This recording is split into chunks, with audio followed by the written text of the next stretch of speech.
Hello, and welcome to today's story. My name is Josh, and I like to dive deep into scary Asian stories and cover them in my videos. If you have an interesting story you want me to cover, let me know in the comments. I always read all comments. For now, let's get into today's video, where we have a few terrifying stories to share. One of them is this story. The security footage from that night shows the bus pulling into the empty terminal at exactly 11:47. Just like it always does. The timestamp is clear in the bottom corner, white numbers glowing against the grainy black and white image. What makes the footage strange is what happens 7 minutes later. The bus, which should have been parked and locked for the night, suddenly lurches forward and rolls out of the frame. The driver's seat appears empty.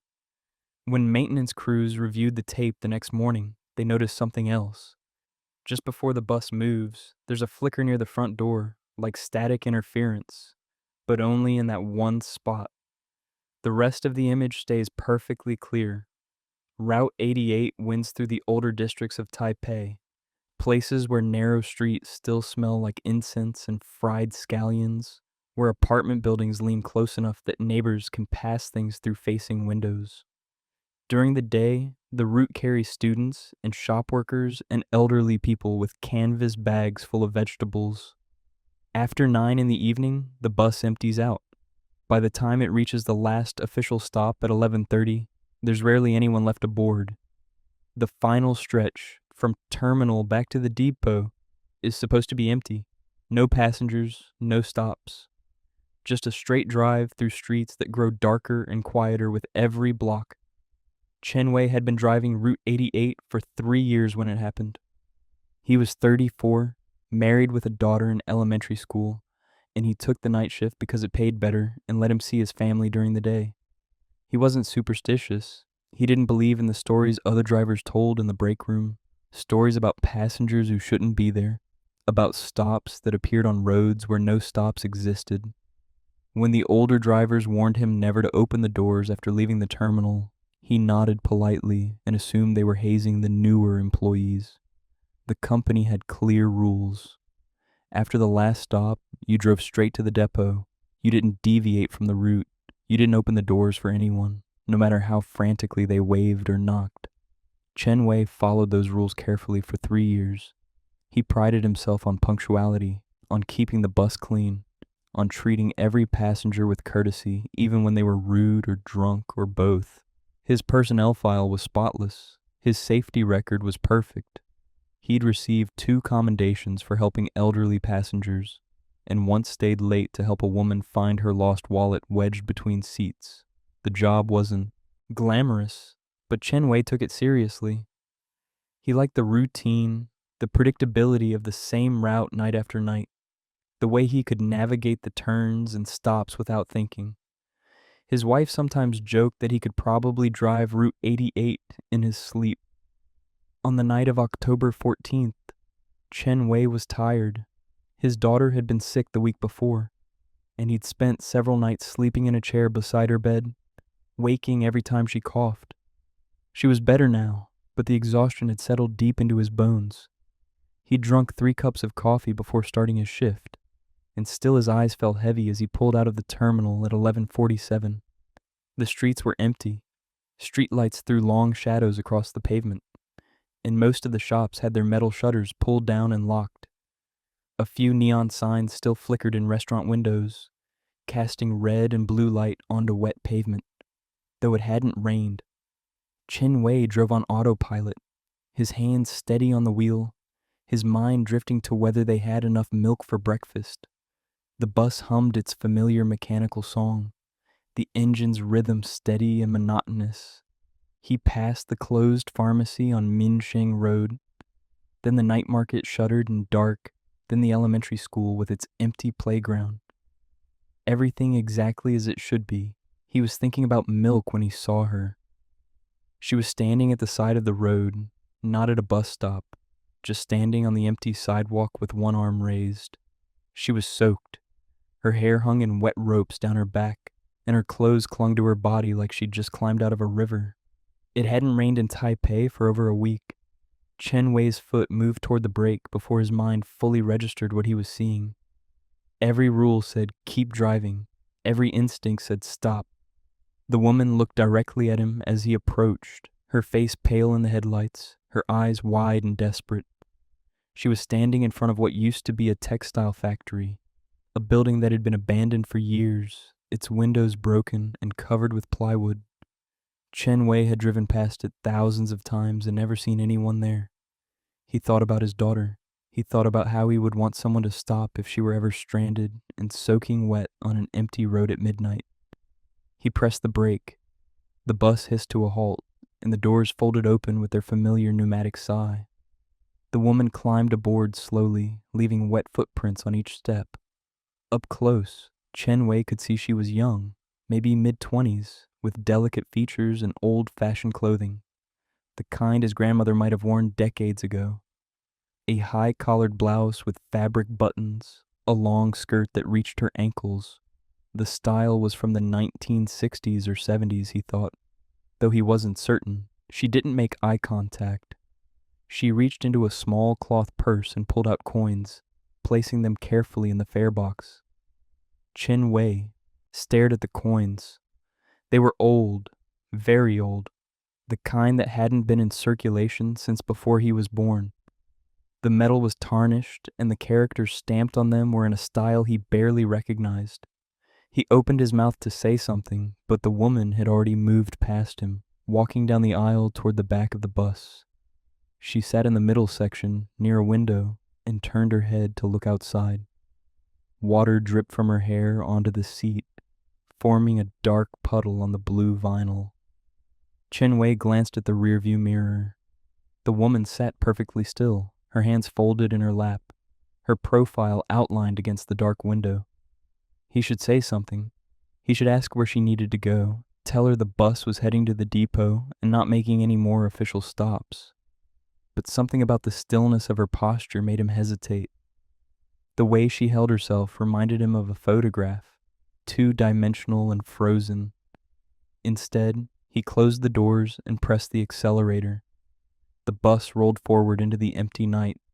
For several minutes, Chen Wei drove in silence, stealing glances at the mirror. The woman hadn't moved. She stared out the window as if searching for something in the dark blur of buildings and trees. Her lips moved slightly, like she was counting or praying, but no sound reached him. Then, without turning her head, she spoke. Her voice was soft, almost a whisper, but it carried clearly through the empty bus. She gave an address, a street name Chen Wei recognized but couldn't quite place. It sounded familiar, like something he'd heard long ago and half forgotten. Huanhe Road, she said, number 42. He knew every stop on Route 88. He'd memorized them during training. But this address didn't match any official stop. He tried to remember if there used to be a stop there, maybe years ago before routes were reorganized. His mind felt foggy, the exhaustion pressing down harder now.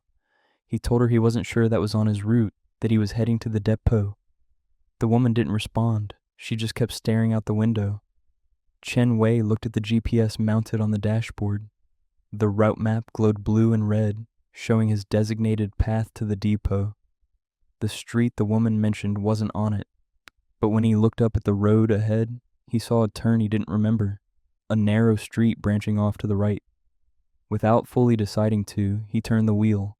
The bus swung onto the side street, and the GPS immediately started recalculating with a series of soft beeps. Chen Wei felt a flutter of panic. This wasn't protocol. He was off route. If the company checked the logs, there would be questions. But the woman's voice had held such quiet certainty, and the turn had appeared so naturally in front of him, that continuing forward felt inevitable. He told himself he'd just drop her off quickly and get back on track. It would only take a few minutes. The street grew narrower. Buildings pressed close onto either side, old structures with crumbling facades and dark windows. No streetlights here. The bus's headlights carved a tunnel through the darkness, illuminating cracked pavement and weeds growing through the concrete. Chen Wei had lived in Taipei his entire life, and he didn't recognize this street. That should have been impossible. The city wasn't that large. He'd driven through most neighborhoods at one time or another, but this street felt wrong, felt like it existed in a pocket of the city he'd somehow never noticed. The buildings looked older than they should, their architecture from decades past, concrete stained with water damage and time. Laundry hung motionless from some windows despite the late hour. He glanced at the mirror again. The woman was still sitting in the same position, but now her head was tilted slightly, as if she were listening to something. Chen Wei heard it too. A faint sound, like wind through a tunnel, except there was no wind. The air inside the bus felt heavy and still. He wanted to stop, to turn around, to ask the woman what was happening, but his hand stayed locked on the wheel and his foot stayed steady on the accelerator. The bus rolled deeper into the darkness. Then the woman stood up. Chen Wei watched in the mirror as she rose smoothly from her seat and walked toward the front. Her wet footprints marked her path down the aisle, each one glistening in the dim interior lights. She stopped beside him, standing in the space between the driver's seat and the fare box, close enough that he could smell river water and something else, something organic and old. She pointed through the windshield at a building on the left. "Number 42, she said. Chen Wei looked where she pointed. The building was narrow, squeezed between two larger structures, its front covered in peeling paint and dark stains that might have been water damage, or might have been something else. There was no bus stop sign, no markings indicating this was an official location. He brought the bus to a halt and opened the doors. The woman didn't move immediately. She stood there, still looking out through the windshield, and then she turned her head to look directly at him for the first time since boarding. Her eyes were dark and bottomless, and Chen Wei felt something cold slide down his spine. "Thank you for stopping," she said.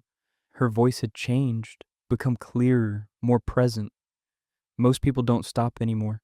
They just drive past."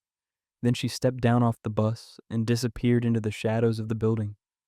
Chen Wei sat frozen, his hand still on the door control. He stared at the empty sidewalk where the woman had vanished. The building's entrance was completely dark, no lights in any windows, no sign of movement. Slowly he closed the doors and checked the mirror. The wet footprints were still there, trailing from the back of the bus to the front, each one clearly visible against the rubber floor. The seat where she'd sat was soaked, water pooling in the depression her weight had made. Chen Wei felt his heart hammering. This was real. Whatever had just happened, it was real. He put the bus in gear and tried to turn around, but the street was too narrow. He'd have to keep going forward until he found a place wide enough to maneuver. The bus crept along the dark street, and Chen Wei realized he had no idea where he was or how to get back to his regular route. The GPS had stopped recalculating and now showed only a blank screen with an error message. He drove for what felt like 20 minutes, but might have been longer. The narrow street twisted and turned, and every intersection looked identical, shadowed and empty. Then without warning, he emerged onto a familiar main road. He recognized a 24-hour convenience store, its bright lights shocking after the darkness. Chen Wei pulled over and sat there, his hands shaking on the wheel. He looked at the dashboard clock. It read 12:17. He'd left the terminal at 11:47, which meant only 30 minutes had passed. But it had felt like hours. He picked up his radio and considered calling dispatch, reporting what had happened. But what would he say? That he'd picked up a soaked woman who paid with antique coins and asked for an address that led him down a street that shouldn't exist. They'd think he'd fallen asleep at the wheel. That exhaustion had made him hallucinate. They might pull him from duty, require him to see a doctor, run tests. He needed this job. He needed the income from the night shift. So Chen Wei said nothing. He drove the rest of the way to the depot in silence, following his regular route, checking the mirror every few seconds to make sure the back of the bus stayed empty. When he pulled into the depot at 12:34, his supervisor was waiting by the gate. Chen Wei's stomach dropped.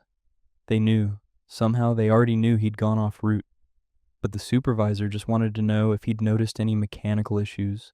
Said maintenance had flagged something about the GPS cutting out. Chen Wei said he hadn't noticed anything unusual. He parked the bus in its designated spot, collected his things, and did his usual final walkthrough. When he reached the middle section, he stopped. The seat where the woman had sat was completely dry. No water, no damp vinyl, nothing. Chen Wei ran his hand over the surface. It was dry and slightly warm from the heating vents. He looked down at the floor. The wet footprints were gone, the rubber matting clean and unmarked. For a moment, he thought maybe he had fallen asleep. Maybe the whole thing had been a dream brought on by exhaustion. Then he saw it. Caught in the crack between two seats, barely visible, was a single coin. Chen Wei picked it up. It was tarnished and old, with characters he didn't recognize, exactly like the ones the woman had put in the fare box. He turned it over in his palm, feeling the weight of it, the realness of it. He slipped the coin into his pocket and finished his walkthrough without saying anything to anyone. The next night, Chen Wei arrived early for his shift. He went to the break room where the older drivers gathered before heading out, nursing cups of instant coffee and complaining about their backs. He asked them about Route 88, about the stories he'd heard when he first started. One of the older men, Liu, looked at him carefully. "You saw something," Liu said. It wasn't a question. Chen Wei nodded slowly. Liu sighed and told him to sit down. Then he explained. The warnings weren't just superstition. Route 88 had a history. Back in the 1970s, there had been an accident. A bus had gone off the road during a storm, plunged into the river near the old textile district. The driver and 4 passengers had died, including a young woman who'd been trying to get home to her sick mother. The bus company had changed the route after that, avoided that section of road entirely, but some drivers claimed the original route still existed, like a ghost route that overlaid the current one. If you stopped after the terminal, if you picked someone up where you shouldn't, sometimes the bus found its way back onto that old route. Sometimes you drove roads that weren't on any map anymore, and sometimes the passengers you picked up had been waiting a very long time to get home. Chen Wei pulled the coin from his pocket and showed it to Liu. The older man's face went pale. "Keep it," Liu said quietly. "Keep it as a reminder. And next time, no matter what you see, no matter how desperate they look, don't stop. Just keep driving." Chen Wei wanted to ask more questions, but Liu stood up and walked away, leaving his coffee unfinished. That night, Chen Wei drove his route with rigid attention, gripping the wheel too tightly, watching every shadow. When he reached the terminal at 11:47, he sat there for 10 minutes, staring at the empty street ahead, before finally putting the bus in gear and heading straight to the depot. He never deviated again, but sometimes, on particularly quiet nights, he'd glance at the rearview mirror and wonder if the woman was still out there, still standing soaked and waiting on some dark stretch of road, hoping the next driver would be kinder than the last. I hope you enjoyed these stories. Tomorrow we will be uploading another terrifying story. Feel free to subscribe and put on your notifications to never miss another scary video. I upload almost every day. Wish you all the best, but if that story left you unsettled, what comes next takes place in another city where public transportation holds its own dark secrets. In Seoul, where millions ride buses and trains every day, there are certain unspoken rules that regular commuters know by heart. Most of these rules are practical, born from courtesy and common sense. But some rules exist for different reasons, reasons that people don't like to discuss in daylight. This next story explores one of those rules and what happens when someone decides they need proof that the warnings are real. The video file sat in Detective Park's evidence folder for 3 weeks before anyone watched it properly. It had been logged as part of a missing person case, uploaded automatically from the student's cloud storage after his family reported him gone. The file was labeled October 23rd, 12:17 a.m., and the timestamp placed it on the night Lee Jun-ho disappeared. Park had glanced at it once, seen darkness and what looked like the interior of a bus, and assumed it was just another random recording, maybe something filmed by accident. But when Junho's roommate came in for a follow-up interview, he mentioned that Junho had been obsessed with urban legends lately, specifically one about the back row of late-night buses. That's when Park decided to watch the video more carefully with headphones on in a quiet room where he could focus on details. Lee Junho was 22, a communications major at Seoul National University with a part-time job editing videos for a small production company. He lived in a tiny apartment near Sinchon with 2 roommates and spent most of his free time documenting urban legends for a YouTube channel he'd started 6 months earlier. The channel had maybe 300 subscribers, nothing impressive, but Junho was determined to grow it. He believed the key to success was finding real evidence of the supernatural, actual documentation that could go viral. He'd spent weeks filming in supposedly haunted buildings, visiting abandoned hospitals and closed subway stations, but everything he captured could be explained away as shadows or old plumbing or his own footsteps echoing. He wanted something irrefutable, something that would make people believe. His roommate Min told Detective Park that Junho had become fixated on the back row legend about 2 months before he disappeared. It started when an older cousin mentioned it casually at a family dinner, saying she never sat in the back of buses anymore, not after midnight. When Junho pressed for details, she'd been evasive, saying only that it was better not to test certain things. That vague warning was enough to send Junho down a research rabbit hole. He found forum posts dating back years, scattered accounts from people who claimed they'd experienced something wrong on late-night buses. The stories varied in details, but shared common elements. It always happened on buses running after midnight. It always involved the back row. People reported feeling watched, hearing breathing that didn't match the rhythm of other passengers, sensing someone sitting directly behind them even when they could see the seats were empty. Some people mentioned children, though the descriptions differed. Some heard giggling, others heard crying. A few claimed they'd felt small hands touching the back of their seat or tugging on their hair. Most of the accounts ended with the person moving to a different seat and the feeling disappearing immediately. But a handful of stories went further, claiming that people who stayed in the back row too long, who refused to move, or who tried to confront whatever was there, had experienced something worse.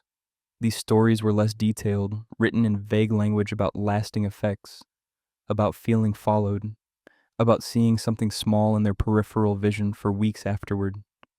Junho showed Min everything he'd found, excited by the consistency of the accounts. Min thought it was just confirmation bias, people reading old stories and imagining similar experiences. But Junho was convinced there was something real behind the legend, something that could be captured on camera. He planned his investigation carefully, spending a week riding different bus lines late at night, mapping which routes stayed crowded and which ones emptied out after midnight. He needed a bus that would be nearly empty, where he could sit in the back row without other passengers blocking his camera angles. He settled on the number 703, which ran from Gangnam to the northwestern suburbs. After midnight, the 703 rarely carried more than 5 or 6 passengers, and most of them sat near the front to be closer to the door. Junho told Min he was going to ride the bus, sit in the back row with his phone recording, and document whatever happened. Min tried to talk him out of it, arguing that even if something did happen, it probably wasn't safe to provoke it. But Junho insisted he'd be fine, that he'd leave if things got too weird, that he just wanted to capture a few minutes of footage.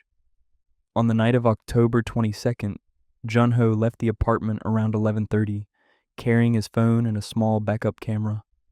He told Min he'd be back before dawn. That was the last time Min saw him. Detective Park pressed play on the video file and watched as the image stabilized, showing the interior of a bus from a low angle. Junho must have been holding his phone in his lap or propped against his bag, pointing it toward the aisle. The back row of seats was partially visible at the edge of the frame. The lighting was dim, just the weak overhead lights that buses left on at night, casting everything in shades of yellow and gray. Park could hear the rumble of the engine and the occasional hiss of the air brakes. For the first few minutes, nothing happened. The bus swayed gently as it moved through traffic. Occasionally, other passengers were visible in the distance, silhouettes near the front. Junho's breathing was audible, steady, and calm. Then about 4 minutes into the video, Junho shifted position. The camera angle changed slightly, and Park could see more of the back row now. Empty seats, their fabric worn and faded. Junho's voice, barely above a whisper, said he'd been sitting there for 15 minutes and hadn't felt anything yet. He sounded disappointed but determined. The bus made a stop, and Park heard the doors open and close. A few seconds later, Junho whispered again, noting that 2 people had gotten off and only 3 passengers remained on the bus. "Good," he said. "Better for filming." Park watched the timestamp tick forward. 6 minutes. 7. Nothing. Just the steady motion of the bus and the ambient noise. Then, at 8 minutes and 20 seconds, Junho's breathing changed. It became shallower, more deliberate. Park leaned closer to his screen. Junho whispered that he felt cold, that the temperature had dropped suddenly. The camera stayed steady, but Park could hear the tension in Junho's voice. He was trying to sound analytical, describing what he felt in precise terms, but there was an edge of nervousness underneath. Another minute passed. Then Junho said something that made Park pause the video and rewind. "Do you hear that?" Junho had whispered. "Someone's breathing behind me." Park put his headphones on and turned the volume up. He listened carefully to the ambient noise, filtering out the engine and the road sounds. There, faint but distinct, a second pattern of breathing, lighter and faster than Yunho's, like a child who'd been running. Park felt the hair on his arms stand up. The breathing continued, and Junho's voice came again, shakier now. "I'm going to turn around," he whispered. "I need to see." The camera jerked as Junho moved, the image blurring into streaks of light and dark. For a moment, Park couldn't tell what he was looking at. Then the image stabilized, and Park found himself staring at Junho's face. The young man must have flipped the camera to selfie mode. His expression was frozen, eyes wide and fixed on something beyond the camera's view. His mouth was slightly open, his skin pale in the weak light. He looked terrified, but he wasn't moving, wasn't blinking. The breathing sound continued, closer now, almost directly into the microphone. Then a voice, high-pitched and thin, asked a question. "Can I move closer?" It sounded young, maybe 6 or 7 years old, polite and careful with its words. Junho's frozen expression didn't change. He didn't respond. The camera stayed locked on his face. Park waited for something else to happen, for Junho to move or speak or turn the camera around. But the image remained static, just Junho's terrified face and that small voice asking its question again. "Can I move closer? Please?" The video continued like that for another 37 seconds. Then it cut to black. Detective Park sat in silence for a long moment after the video ended. He checked the file information. The recording had stopped at 12:17 a.m., and there was no additional footage. Junho's phone had uploaded the video to his cloud storage automatically at 12:19, 2 minutes after the recording stopped. After that, the phone's location data went dark. It never connected to a network again. Park contacted the bus company and requested all available information about the 703 route on the night of October 22nd. They sent him the driver's report and the GPS log. According to the records, the bus had completed its route normally, arriving at the final depot at 1:42 a.m. The driver, a woman named Kang, reported nothing unusual. When Park called to interview her, she was confused by his questions. She remembered the night because it had been quiet, only a handful of passengers total, and everyone had gotten off at their regular stops. Park asked if she remembered anyone sitting in the back row. Kang thought for a moment and said yes. There had been a young man with a backpack sitting in the back. But he'd gotten off near Hongdae. She was certain of it. She remembered because she'd noticed him in her mirror a few times, thought he looked uncomfortable. When the bus stopped at Hongdae, she'd seen him stand up and move toward the front. She'd heard the back door open and assumed he'd exited there. Park asked if she'd actually seen him leave. Kang hesitated. No, she admitted. She'd been watching the front door, making sure an elderly passenger got down the steps safely. But the back door had opened, the sensor had chimed, so someone must have exited. Park thanked her and ended the call. He pulled up the route map. Hongdae Station was only about 15 minutes from where Junho had boarded. If he'd gotten off there, what had happened afterward? Park requested security footage from the bus stop and surrounding area. It took 2 days to compile, but eventually he received files from 3 different cameras covering the intersection. Park watched all of them carefully. The bus appeared on camera at 12:33 a.m., stopping at the designated area. The front door opened, and Park could see the elderly passenger Kang had mentioned making her way down the steps. The back door opened as well, but from these angles, Park couldn't see if anyone actually exited. The bus pulled away after 20 seconds. Park scanned the footage from all 3 cameras for the next 10 minutes, looking for any sign of Junho. Nothing. No one matching his description appeared in any frame. It was as if he'd simply vanished between the bus and the sidewalk. Park expanded the search, requesting footage from a wider area and checking Junho's bank records and phone data. His transit card had been used to board the bus at 11:53 p.m. It was never used again. His bank card wasn't used after that night either. His phone, as mentioned, had gone dark immediately after uploading the video. Park interviewed Junho's family and friends, looking for any reason he might have disappeared intentionally. Everyone agreed it was completely out of character. Junho was responsible, close to his family, excited about his future. He had no debt, no secret relationships, no reason to run. The investigation stalled. Weeks passed with no new leads. Park kept coming back to the video, watching it over and over, studying Junho's frozen expression, and listening to that small voice. Can I move closer? He started researching the legend himself, reading through the same forum post Junho had found. The more he read, the more disturbed he became. There were dozens of accounts, spread across years, all describing similar experiences. And buried in the older posts, Park found something that made his blood run cold. 3 other people had gone missing after investigating the back row legend. 1 in 2007, 1 in 2012, and 1 in 2018.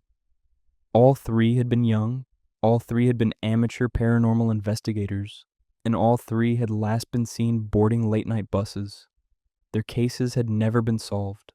Park brought this information to his supervisor, suggesting there might be a pattern. His supervisor was skeptical, pointing out that Seoul had millions of people and thousands of buses, that coincidences happened. But he authorized Park to continue investigating. Park decided to contact the bus company's maintenance division and ask about the specific bus Junho had ridden. He wanted to know its history, whether there had been any incidents associated with it. The maintenance supervisor pulled the records for bus 7942, the unit that had been running the 703 route that night. The bus had been in service for 8 years, longer than average. It had a clean maintenance record, no major mechanical issues. But there was a note in the file from 4 years ago. A driver had requested a blessing ceremony for the bus, claiming it felt wrong, that passengers complained about the back section. The company had allowed it, and a shaman had performed a cleansing ritual. After that, there had been no more complaints noted in the official records, but Park wondered what complaints hadn't made it into official records. He tracked down the driver who'd requested the blessing, a man named Choi who'd since retired. Choi was reluctant to talk at first, but when Park mentioned the missing student, he agreed to meet. They sat in a small coffee shop near Choi's apartment, and the older man told Park about his experiences driving that particular bus. Choi said that for months, he'd felt something wrong with the back section. Passengers who sat there would move to different seats within minutes, looking uncomfortable. Some claimed they'd heard children crying. Choi himself had heard it a few times late at night when the bus was nearly empty. He'd turn around to check, but there was never anyone there. The worst incident happened on a rainy night. Choi had finished his route and was heading back to the depot when he glanced in his mirror and saw a child sitting in the back row. A little girl, maybe 6 years old, soaking wet. He slammed on the brakes and ran to the back of the bus. The seat was empty, but it was soaked with water. He'd refused to drive the bus again until something was done. The shaman who performed the ceremony told Choi that buses are like rooms that move through the city, and sometimes they pass through places where the boundaries are thin. Sometimes things get on that shouldn't be there, and once they're on, they ride the route over and over, trapped in the vehicle's pattern. The shaman said she'd tried to help whatever was there move on, but she couldn't guarantee it had worked. Some spirits don't want to leave, some spirits are waiting for something. Choi asked Park if they'd found the student. Park said no. Choi shook his head sadly. He won't be found, Choi said. Not in any place you can search. Park asked what he meant. Choi said that some of the old drivers, the ones who'd been working 30 or 40 years, told stories about passengers who rode too long, who stayed on buses after they should have gotten off. Those passengers stopped existing in the normal way. They became part of the route, part of the pattern. You could look for them everywhere and find them nowhere. Park wanted to dismiss this as superstition, but something about the certainty in Choi's voice made him hesitate. He returned to the station and watched Junho's video one more time. This time he focused on the audio, isolating the child's voice and running it through enhancement software. The voice was real, not a product of interference or imagination. It had weight and texture. It belonged to something that had been there in physical space. Park made a decision. He would ride the 703 bus himself, sit in the back row, and see what happened. His supervisor tried to talk him out of it, saying it was a waste of time and resources. But Park couldn't let it go. He needed to understand. On a cold night in late November, Park boarded the number 703 bus just after midnight. He paid his fare, walked to the back, and sat in the last row. The bus was nearly empty, just 2 other passengers near the front. Park sat and waited, his hand resting on his phone in his pocket. For 20 minutes, nothing happened. The bus made its stops, passengers got on and off, and Park felt nothing unusual. He started to feel foolish, started to think maybe his supervisor had been right. Then, as the bus passed through a tunnel, the temperature dropped. Park's breath misted in front of him. He felt it then, the sensation of being watched. The hair on the back of his neck stood up. He heard breathing, light and fast, coming from directly behind him, even though he was sitting against the back wall of the bus. Park's training told him to turn around, to confront whatever was there. But something deeper, some instinct older than training, told him to stay perfectly still. The breathing continued. Then the voice came, small and polite. "Can I move closer?" Park's heart hammered. He thought about Junho's frozen expression, about 3 other missing people, about a retired driver's warning.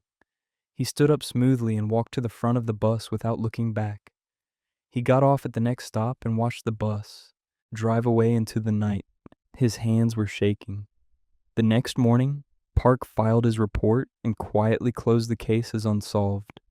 He recommended that the bus company retire Unit 7942, but he didn't explain why in any detail that would become part of public record. The bus continued running the 703 route for another year before finally being decommissioned due to age. The back row was removed before the bus was scrapped, though no one in the company could explain who had authorized the particular decision. As for Lee Junho, he was never found. His case remains open, filed with thousands of other missing persons in Seoul. One more name in a long list of people who walked out one night and never came home. But sometimes, late at night, passengers on buses running through certain parts of the city report seeing a young man in the back row, holding a phone that never lights up, his face frozen in an expression of permanent terror. And sometimes, they hear a child's voice, polite and patient, asking the same question over and over. "Can I move closer?" Most people don't wait to hear if the question is answered. They move to different seats, press the stop button, get off at the next opportunity. Because in Seoul, where millions ride public transportation every day, there are certain rules that commuters learn to follow. And the most important rule, the one whispered among those who ride the late night routes, is simple. Never sit in the back row. And if you do, don't stay there long. I hope you enjoyed these stories. Tomorrow we will be uploading another terrifying story. Feel free to subscribe and put on your notifications to never miss another scary video. I upload almost every day. Wish you all the best. These two stories have shown us that sometimes the most ordinary aspects of modern life, the buses we ride, the routes we trust, can become gateways to something far darker. But what we've explored so far is only the beginning. In the stories that follow, we'll venture deeper into the supernatural landscape of Asia, where ancient beliefs collide with modern life in ways that defy explanation. If you want to, there's a link to buy me a coffee in the description. Only if you want to, of course. I already appreciate you listening to my videos. The next tales will take us into places where the boundaries between the living and the dead grow even thinner, where the choices people make in moments of fear have consequences that echo far beyond a single night. Stay with me as we continue this journey into the heart of Asian horror, where the next story begins with something that seems innocent at first, something as simple as a mirror in an empty room. The mirror stood propped against the wall of an empty apartment in Bangkok, its surface clouded with age and fingerprints. It had been left behind by the previous tenant, forgotten or abandoned, and the landlord hadn't bothered to remove it. The glass reflected nothing now except darkness and the faint glow of streetlights filtering through uncurtained windows. But during the day, when sunlight streamed through those windows, the mirror sometimes showed things that shouldn't be there. Shadows that moved independently, faces that appeared for just a moment before dissolving. The new tenant would discover this 3 days after moving in, but by then it would already be too late. The mirror had been waiting patiently, as mirrors do, for someone to look deeply enough into its surface to see what it had been holding all these years. Bangkok's night bus network operates around the clock, a sprawling system that carries workers and students and people with nowhere else to go through the humid darkness. Route 34 runs from the northern suburbs down through the old city and out to the eastern districts, a journey that takes nearly 2 hours when traffic is light. The buses are old, their seats worn smooth by decades of use, their windows covered with a film of exhaust and dust that makes the city outside look perpetually hazy. During the day, Route 34 carries hundreds of passengers, standing room only, bodies pressed together in the heat. But after 11 p.m., the crowds thin out. By midnight, most buses carry only a handful of people, exhausted workers heading home from late shifts, students who study too long at cafes, elderly insomniacs who ride the buses because it's cheaper than running the air conditioning at home. Thawi had been a conductor on Route 34 for 7 years. He was 41, unmarried, living in a small room near Victory Monument with a window that overlooked a construction site. The conductor's job was simple but demanding. He collected fares from passengers who boarded between stops, helped elderly people with their bags, kept order when drunk passengers got rowdy, and reported any problems to the driver. The pay wasn't great, but Thawi liked the work. He liked the routine, the familiar faces of regular passengers, the way the city looked from the bus windows at 3 in the morning when the streets were empty and Bangkok felt like it belonged to a different era. He'd worked with the same driver, Porn, for 5 years. They had an easy rhythm, rarely needing to speak to coordinate their movements through the route. Thawi knew which stops would be busy and which would be empty, knew which passengers needed extra time to board, knew the exact timing of every traffic light and turn. On the night of September 9th, Thawi and Porn started their midnight shift with a nearly empty bus. 3 passengers sat scattered across the seats, all of them drowsing, heads tilted against windows or slumped forward. The air inside the bus was thick and warm despite the fans running at full speed. Thawi stood near the middle door, one hand gripping the overhead rail, swaying slightly with the motion of the bus.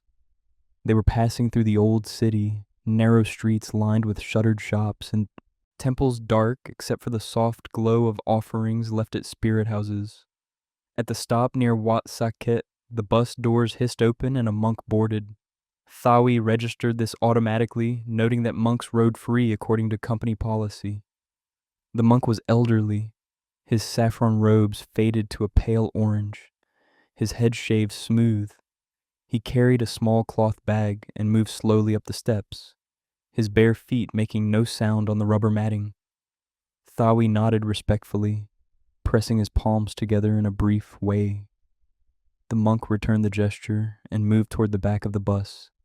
Thawi watched him settle into a seat near the rear door, then turned his attention back to the street, watching for passengers who might flag them down. The bus rolled on through the sleeping city. At the next stop, no one boarded or exited. The 3 sleeping passengers remained motionless. Thawi glanced toward the back and noticed the monk had stood up and was moving slowly down the aisle. That wasn't unusual. Sometimes monks change seats to be closer to the door before their stop. But as Thawi watched, the monk paused beside one of the sleeping passengers. A young woman in a supermarket uniform slumped against the window. The monk reached into his cloth bag and pulled out something red, a piece of string or cord, bright scarlet in the dim light. With gentle, deliberate movements, the monk tied the red string around the woman's wrist, forming a simple bracelet. The woman didn't wake. Her breathing remained steady and deep. The monk moved to the next sleeping passenger, a construction worker with paint stains on his shirt, and repeated the action. Another red bracelet, tied carefully around the wrist. Thawi felt a flutter of unease. This wasn't normal behavior. Monks didn't typically go around tying things on sleeping passengers. He should say something, ask what the monk was doing.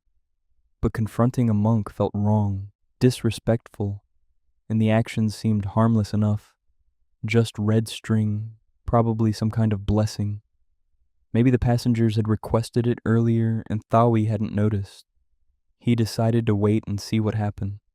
The monk moved to the 3rd passenger, an elderly man who'd been riding the route for months. One of the regulars Thawi recognized. Another red bracelet, tied with the same careful precision. Then the monk returned to his seat at the back and sat down, his hands folded in his lap, his expression serene.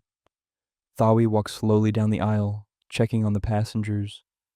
All 3 were still sleeping, their new bracelets vivid against their skin. The string looked handmade, rough textured, tied in a simple knot that wouldn't come undone easily.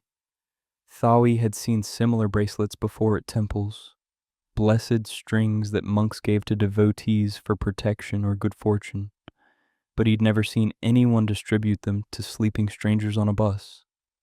He returned to his position near the middle door and kept watching the monk. The elderly man sat, motionless, his eyes half closed in meditation or drowsiness. The bus made 3 more stops. At each one, the monk remained seated. Then at a stop near a closed market, the monk stood up and moved toward the rear door. Thawi signaled Porn to open it. The monk descended the steps and disappeared into the darkness without looking back. Thawi felt relieved. Whatever had just happened was over. The bus continued its route. About 10 minutes later, the young woman in the supermarket uniform woke up. She stretched, yawned, and glanced at her phone to check the time. Then she noticed the red bracelet on her wrist. She stared at it for a moment, confused, then slipped it off and dropped it on the seat beside her. She got off at the next stop without giving it another thought. The construction worker woke up 20 minutes later and had the same reaction. He looked at the bracelet, frowned, removed it, and left it on the seat when he exited. The elderly man slept until the end of the route. When the bus reached the final depot and Porn killed the engine, Thawi went to wake him. The old man blinked groggily and shuffled toward the door, still wearing his red bracelet. Thawi almost called after him, almost suggested he remove it, but the man was already gone, swallowed by the early morning darkness. Thawi collected the 2 bracelets that had been left behind. He held them in his palm, studying the rough red string. They felt ordinary, just dyed fiber tied in simple knots. On impulse, he slipped one into his pocket. It seemed like an interesting souvenir, something to show his friends when he described the strange monk who'd boarded their bus. The next day, Thawi didn't think about the bracelets. He slept until early afternoon, ate a late lunch at a street stall, and arrived at work just before midnight to start his shift. Everything was normal. The bus was the same. Porn was in his usual tired but cheerful mood, and the first few hours of the route passed without incident. But around 3 a.m., as the bus slowed for a red light near Lumphini Park, Thawi heard something that made him freeze. Chanting, low and rhythmic, the kind of Pali verses monks recited during ceremonies. It was coming from behind him. Thawi turned around quickly. The bus was empty except for one passenger, a teenage boy sleeping near the front. No one else, certainly no one chanting, but Thawi could still hear it, faint but distinct, rising and falling in the traditional cadence. He walked toward the back of the bus, following the sound. It seemed to be coming from everywhere and nowhere surrounding him. When the bus started moving again, the chanting stopped abruptly, cut off mid-syllable. Thawi stood in the empty back section, his heart beating faster than it should. He checked behind seats, looked out the windows, tried to find a rational source. A radio left on somewhere, maybe, or sound drifting in from outside. But he found nothing. He returned to his usual spot and tried to forget about it. The chanting didn't happen again that night. Thawi convinced himself he'd imagined it, that exhaustion had made him hear things.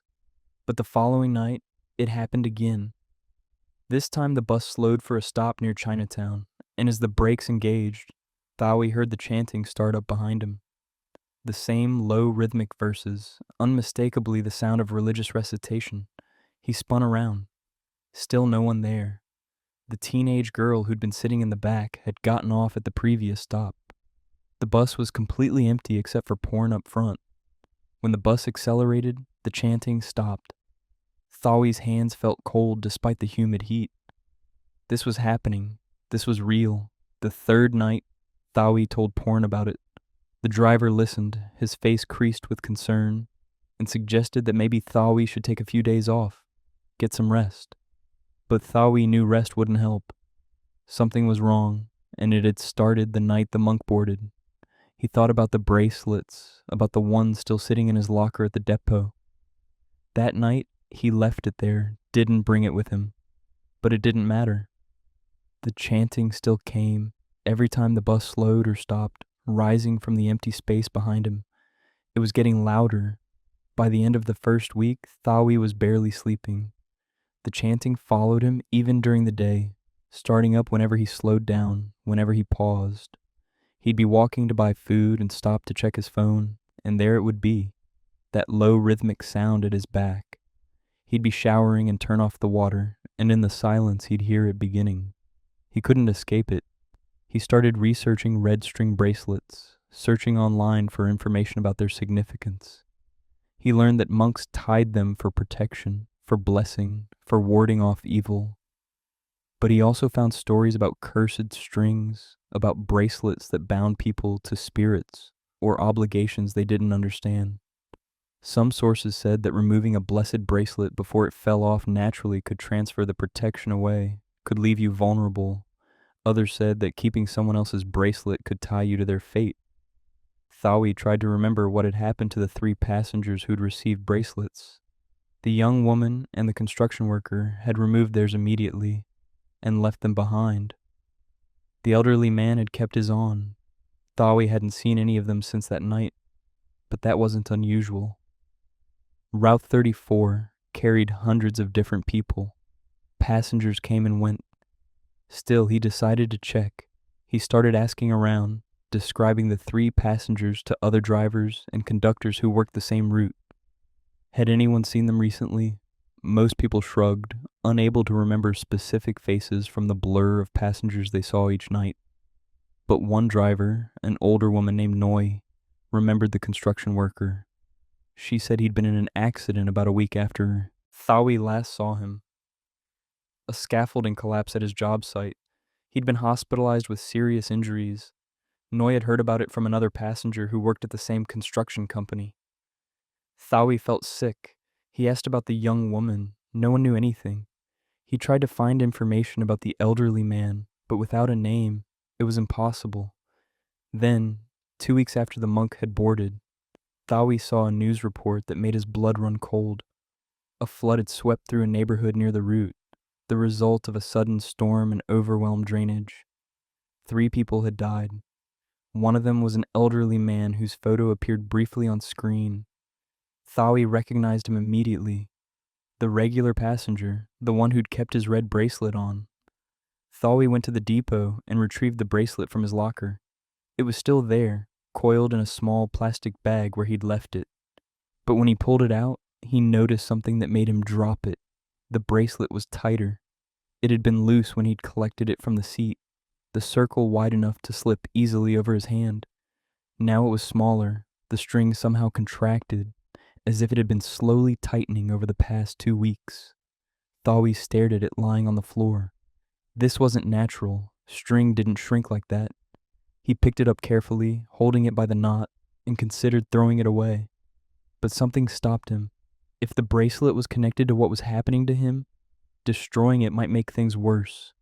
He needed answers. He needed to find someone who understood. That evening, Thawi went to Wat Saket, the temple near where the monk had boarded. He asked the monks there if they knew of an elderly monk who rode buses at night, who tied red bracelets on sleeping passengers. The monks looked at him with a mixture of confusion and concern. No one did that, they said.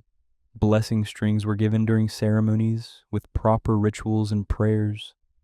They weren't distributed randomly on public transportation. One younger monk asked Thawi to describe the elderly monk in more detail. Thawi did his best, recalling the faded robes, the shaved head, the slow, deliberate movements. The young monk's expression shifted to something Thawi couldn't quite read. He excused himself and returned a few minutes later with an older abbot.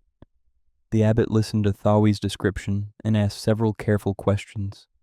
When had this happened? What exactly had the monk done?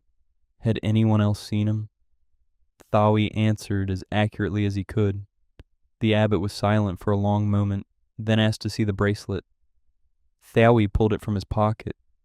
The abbot examined it closely, turning it over in his weathered hands. The string was even tighter than it had been that morning, Thawi noticed. It had contracted further. The abbot's face grew grave. He told Thawi to sit down. Then he explained. What Thawi had encountered wasn't a monk, or rather, it wasn't only a monk. There were stories, old stories that most people dismissed as superstition, about spirits that took the form of religious figures. These spirits had different purposes. Some were benevolent, trying to help the living. Others were neutral, simply following patterns they'd established long ago. And some were malevolent, using the appearance of sanctity to accomplish darker goals. The red bracelets, the abbot said, were often used in a specific type of spiritual protection. They were meant to ward off death, to redirect fate away from the wearer. But such protection required a source, a place for the redirected fate to go.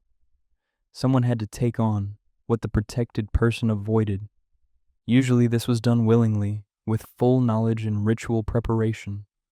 But if the bracelets were given without consent, if they were tied on sleeping people who couldn't refuse or accept, the spiritual contract became corrupted. The protection still worked, but the cost fell on whoever held the bracelet afterward. Thawi felt his throat tighten. He asked if the abbot was saying that he was now carrying the fate that had been meant for those 3 passengers. The abbot said it was more complicated than that. The passengers who'd removed their bracelets immediately had broken the contract, but incompletely. They'd avoided the full protection, but they'd also avoided the full cost. The passenger who'd kept his bracelet had accepted the protection fully, and when death came for him anyway, as it eventually came for everyone, the bracelet had tried to fulfill its purpose, but failed. That failure left a spiritual debt. The bracelet Thawi had taken was tied to that debt. By keeping it, by carrying it with him, Thawi had inadvertently accepted responsibility for settling what the bracelet couldn't complete. The chanting he heard was the spirit trying to complete its work, trying to redirect fate through him. And the bracelet was tightening because the debt was coming due. Thawi asked what would happen if the bracelet tightened completely. The abbot didn't answer directly. He said only that Thawi needed to release the debt, to perform a ceremony that would sever his connection to the bracelet and return the spiritual obligation to its source. But such ceremonies were complex and required multiple monks and specific materials. It would take time to arrange. Thawi asked how much time. The abbot looked at the bracelet again, measuring its current tightness. He said they should perform the ceremony within 3 days. If the bracelet tightened to nothing before then, the abbot couldn't guarantee what would happen. Thawi agreed immediately. The abbot said he would make arrangements and contact Thawi when everything was ready. In the meantime, Thawi should keep the bracelet with him, should not try to destroy it or give it to anyone else. Doing so would only spread the debt further or make the spirit angry. Thawi left the temple feeling marginally better. At least now he understood what was happening. At least there was a plan.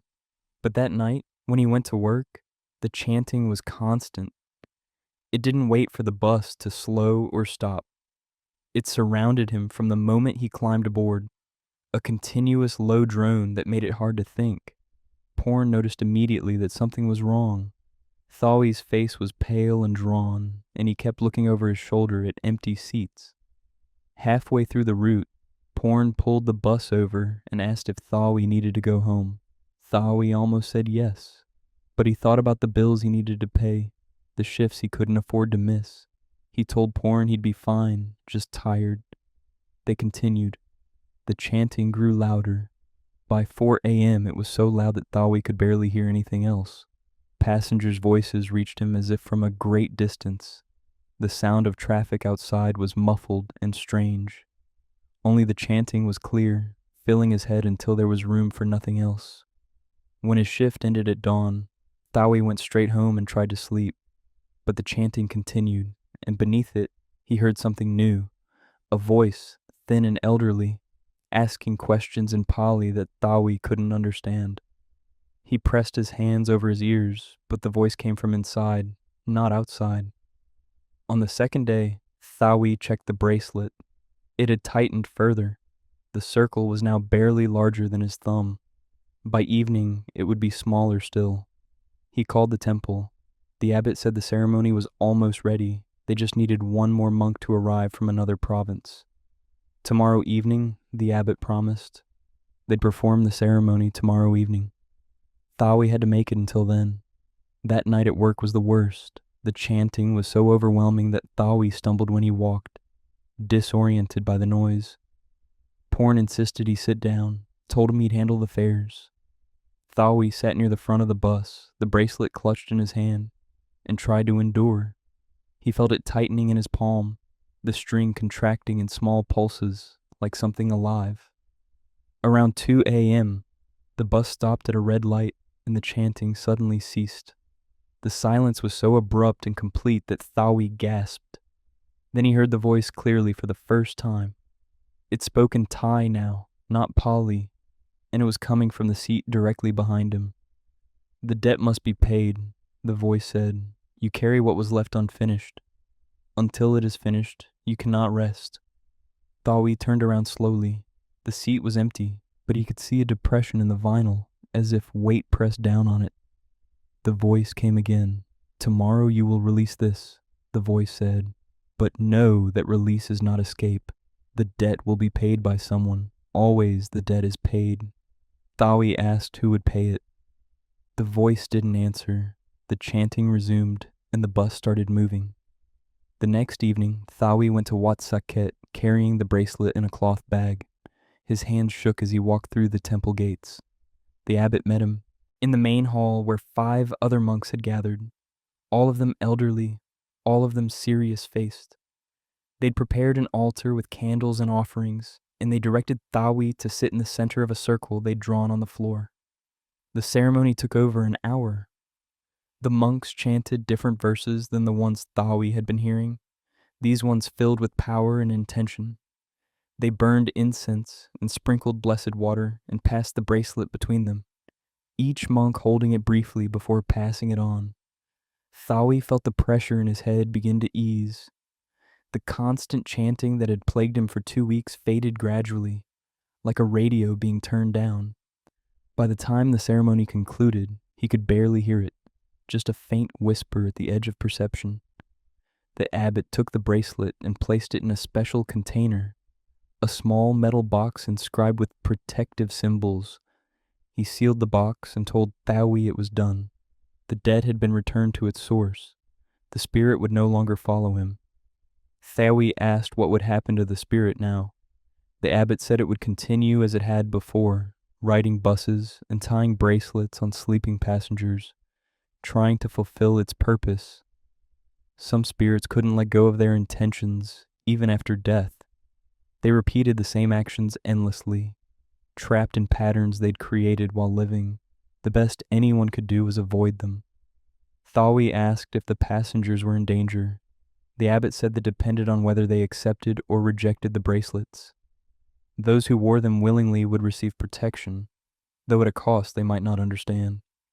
Those who rejected them would be safe, but unprotected. And those who took bracelets meant for others, as Thaui had done, would learn what he'd learned, that spiritual debts always came due. Thaui thanked the monks and left the temple as the sun set. He felt lighter, clearer, like a fever had broken. That night, he returned to work and completed his shift without hearing any chanting. The days that followed were normal. Thaui gradually stopped looking over his shoulder, stopped flinching at silence, but he never forgot.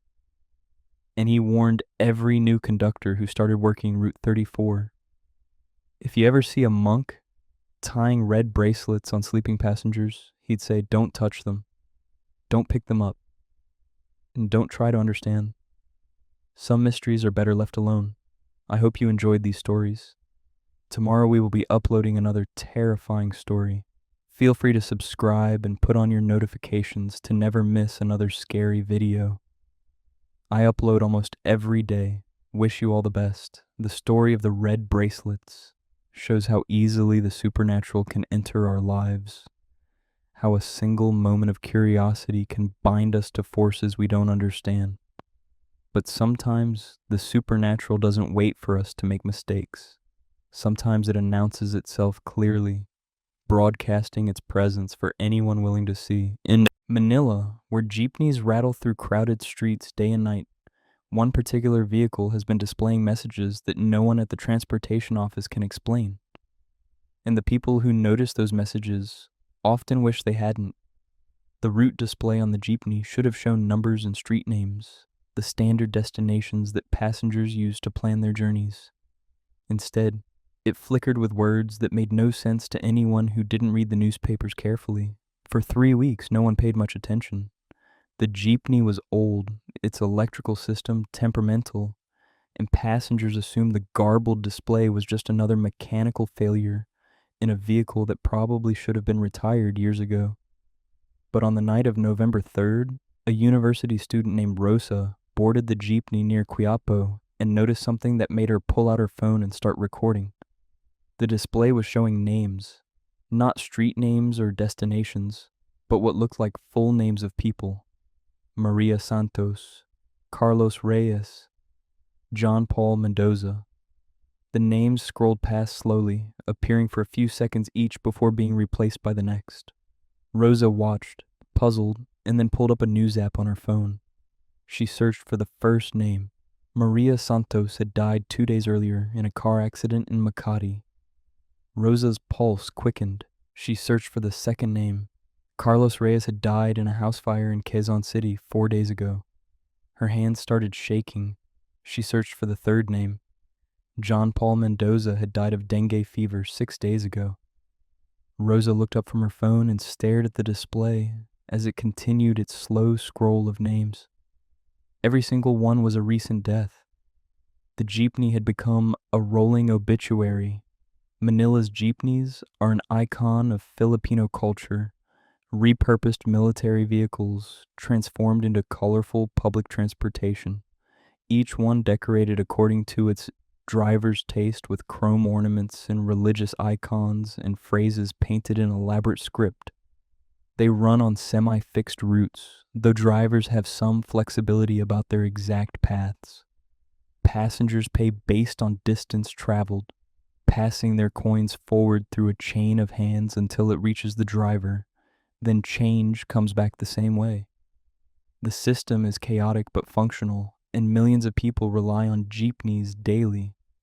Route 47 ran from the port area through downtown Manila and out to the northern suburbs, a journey that could take anywhere from 40 minutes to 2 hours depending on traffic. The jeepney that Rosa had boarded was painted dark blue with silver accents, saints' images on the hood, and a sound system that usually blasted pop music at volumes that made conversation impossible. The driver was a man named Eddie, 48 years old, father of 3, who'd been driving jeepneys for 23 years. He knew Route 47 better than he knew his own neighborhood. He could navigate it half asleep, had memorized every pothole and shortcut. He'd seen everything during his years behind the wheel: fights between passengers, people giving birth, medical emergencies, lovers meeting for secret rendezvous. Nothing surprised him anymore, or so he'd thought until the route display started malfunctioning 3 weeks ago. At first, Eddie assumed it was a simple electrical problem. The display was supposed to show the route number and major streets, information passengers needed to decide if this was their jeepney. Instead, it started showing random text, letters, and numbers that didn't form words. Eddie had taken it to a repair shop, but the mechanic couldn't find anything wrong with the wiring or the LED panel. He'd replaced it anyway, installing a new display unit. The new one worked fine for exactly 1 day. Then it started showing the names. Eddie noticed them on his second evening run, glancing at the display to check if it was working and seeing a name he didn't recognize scrolling across. He thought maybe it was picking up radio signals or some kind of interference. But when he'd asked his regular passengers if they'd noticed anything odd about the display, most said they hadn't looked at it. The few who had noticed thought it was some kind of advertisement or announcement. Eddie let it go. As long as passengers could still identify his jeepney and knew where he was heading, the exact content of the display didn't matter much. He had more pressing concerns, like the engine making a rattling noise that worried him, and the rent payment coming due. But then passengers started asking questions. An elderly woman boarded one evening and went pale when she saw the display. She crossed herself and got off immediately, refusing Eddie's offer to return her fare. A businessman in a suit spent the entire ride staring at the display, his face growing more troubled with each name that appeared. He'd gotten off several stops early, almost running from the jeepney. Eddie started paying closer attention. He borrowed a smartphone from one of his regular passengers, a student who rode with him most evenings, and searched for some of the names. What he found made him pull the jeepney over and sit with his head in his hands for 10 minutes. The names were all people who died recently in Metro Manila, every single one. Traffic accidents, murders, natural causes, fires, drownings. The display was showing their names in what seemed like chronological order, starting with the most recent death and working backward. Eddie drove straight to a church and had a priest come look at the jeepney. The priest blessed it thoroughly, sprinkling holy water on the display and praying over the engine. For one night, the display showed only the route number and street names. Eddie thought the problem was solved, but the next evening, the names returned. This time there were more of them, and they scrolled faster. Eddie considered taking the jeepney off the road entirely, but he couldn't afford to. He had family depending on his income, loans to pay off, expenses that wouldn't wait. He needed to work. So he kept driving, trying to ignore the display, focusing on the road and his passengers. Most people still didn't notice, or if they did, they assumed it was some kind of art project or memorial. But a few passengers noticed, and of those few, some started to see a pattern that was even more disturbing than the basic fact of the death names. Rosa was one of those passengers. After her discovery on November 3rd, she couldn't stop thinking about the jeepney. She rode it again the next night, and the night after that, documenting the names on the display and cross-referencing them with news reports and obituaries. She created a spreadsheet tracking every name she saw, along with the date of death and cause if she could find it. A pattern emerged. The names appeared to follow the order in which people had died, but there was a delay. The most recent deaths took about 2 days to appear on the display. Older deaths scrolled past more quickly. Rosa theorized that the display was somehow connected to Metro Manila's collective death record, pulling names from some invisible database of the recently deceased. But why and how? She posted about it on a forum dedicated to Manila urban legends, describing the jeepney and providing her spreadsheet as evidence. The post got a lot of attention. Some people dismissed it as a hoax or an art project. Others claimed they'd seen similar phenomena on other vehicles, though no one could provide comparable documentation. A few users warned Rosa to stop riding the jeepney, saying that paying too much attention to things like this could attract unwanted attention from the spirits involved. Rosa ignored the warnings. She was fascinated, drawn to solve the mystery. On November 12th, she boarded the jeepney again, this time with a better camera and a plan to interview the driver. She'd noticed that the same man was always driving when she rode Route 47 in the evening, and she wanted to ask if he'd observed anything unusual.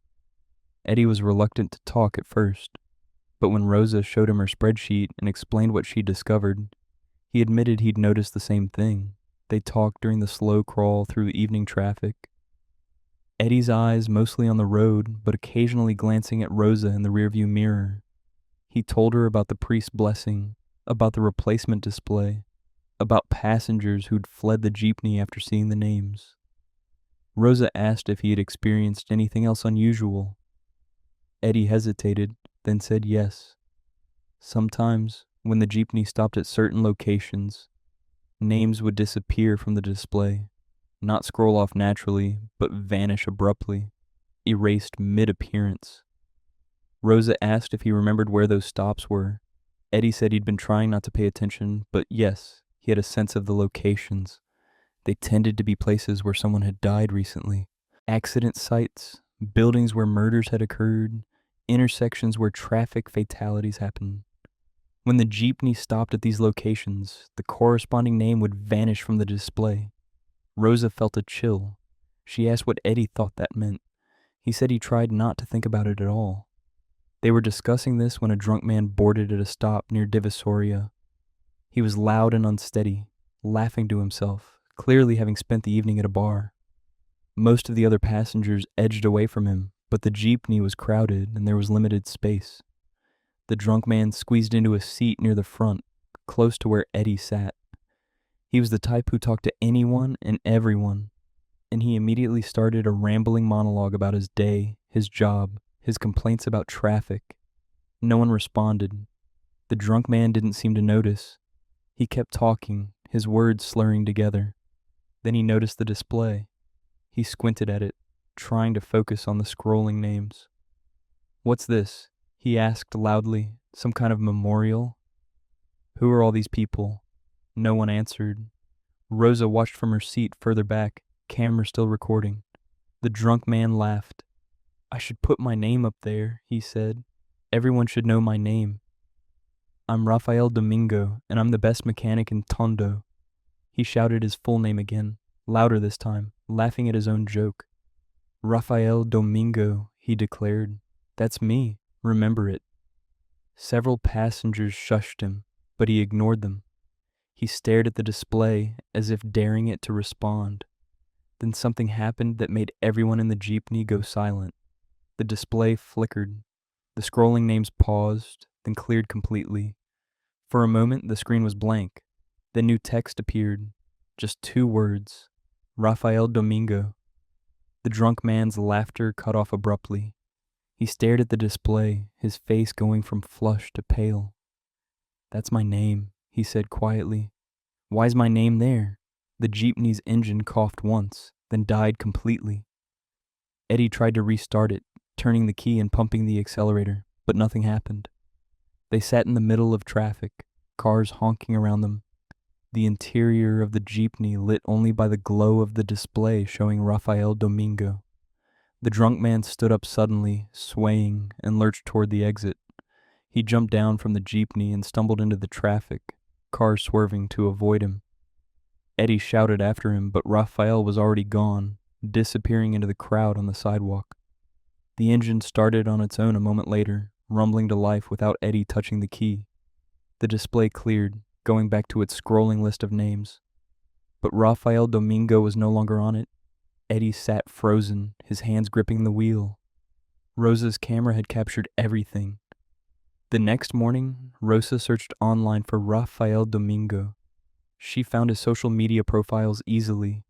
A mechanic from Tondo, just like he'd said, with photos of car engines and family gatherings and nights, out with friends.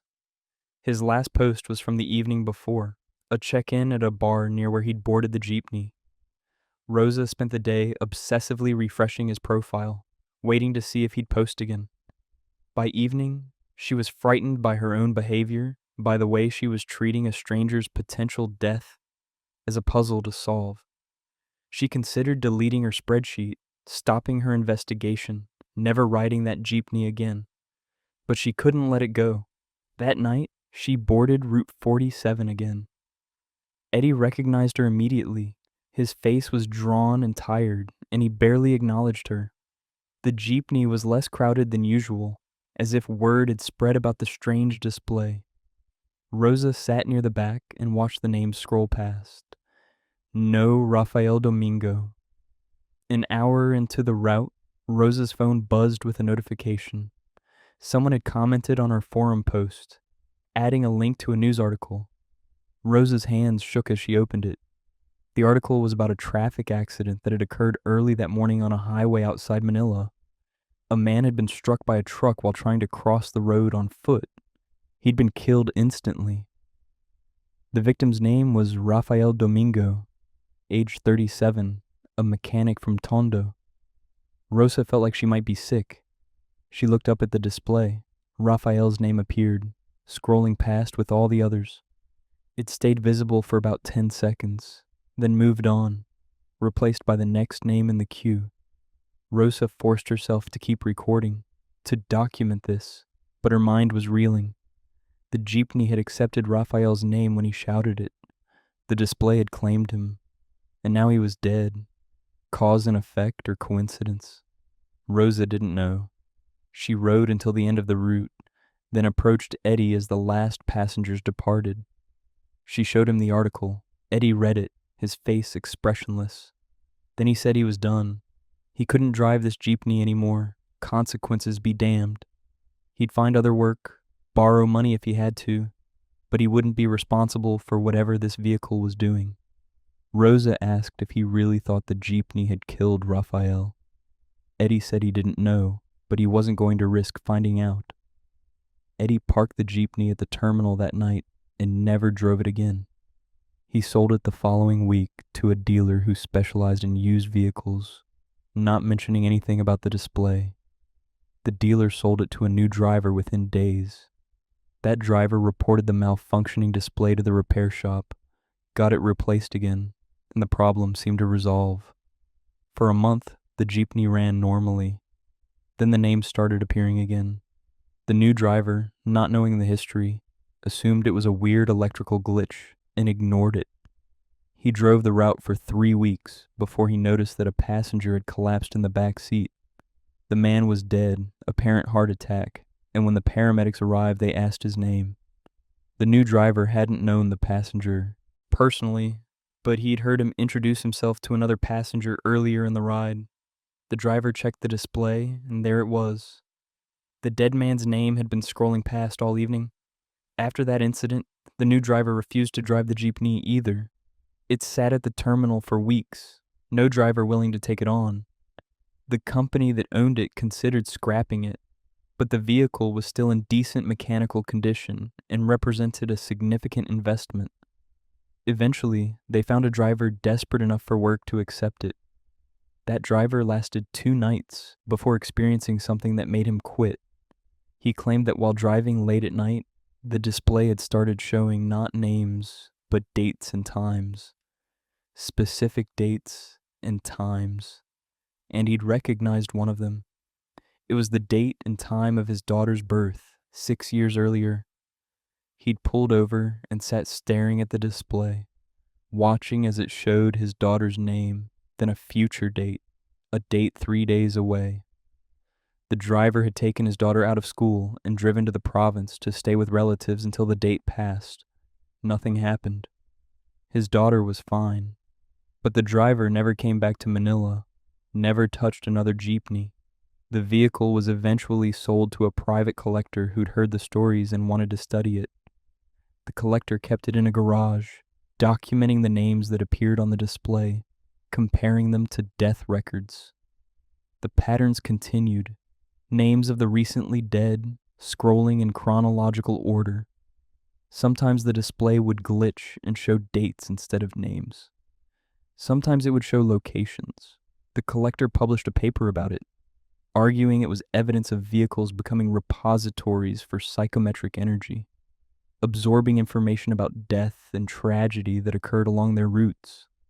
Other researchers dismissed the paper as pseudoscience, but those who'd ridden the jeepney, who'd seen their names or the names of loved ones appear on that flickering display, knew better.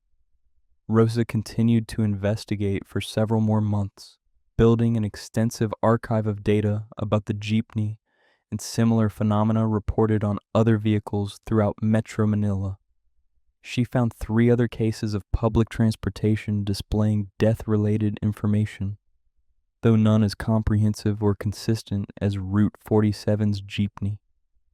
In each case, the vehicles had long histories, had operated for decades, had been present at countless accidents and tragedies. Rosa developed a theory that vehicles could become saturated with death, could start displaying information about the boundary between life and whatever came after. Her theory was largely ignored by academics, but it found an audience online. Urban explorers and paranormal investigators reached out, wanting to examine the jeepney. The collector eventually moved it to a private museum focused on Filipino folklore and superstition. It sits there now in a climate-controlled room, no longer operational. The display still works. Names still scroll across it, updating every day with Manila's recent dead. Museum visitors can watch, can photograph it, can search for the names online, and confirm that yes, these people died, these deaths happened. Some visitors claim they've seen their own names appear briefly before disappearing. The museum staff says that's impossible, that the display only shows confirmed deaths, not predictions. But late at night, when the museum is closed and empty, security cameras sometimes capture the display behaving strangely, showing names that won't match any obituary for another day or two, showing dates that haven't arrived yet. The cameras also show something else, something the museum doesn't advertise.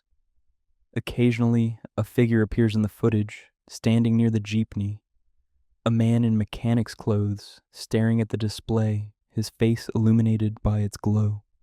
The figure is translucent, barely visible, and security staff who've seen it on the cameras refuse to review that footage anymore. They know who it is. Rafael Domingo, still trying to understand why his name appeared, still trying to make sense of the joke that killed him.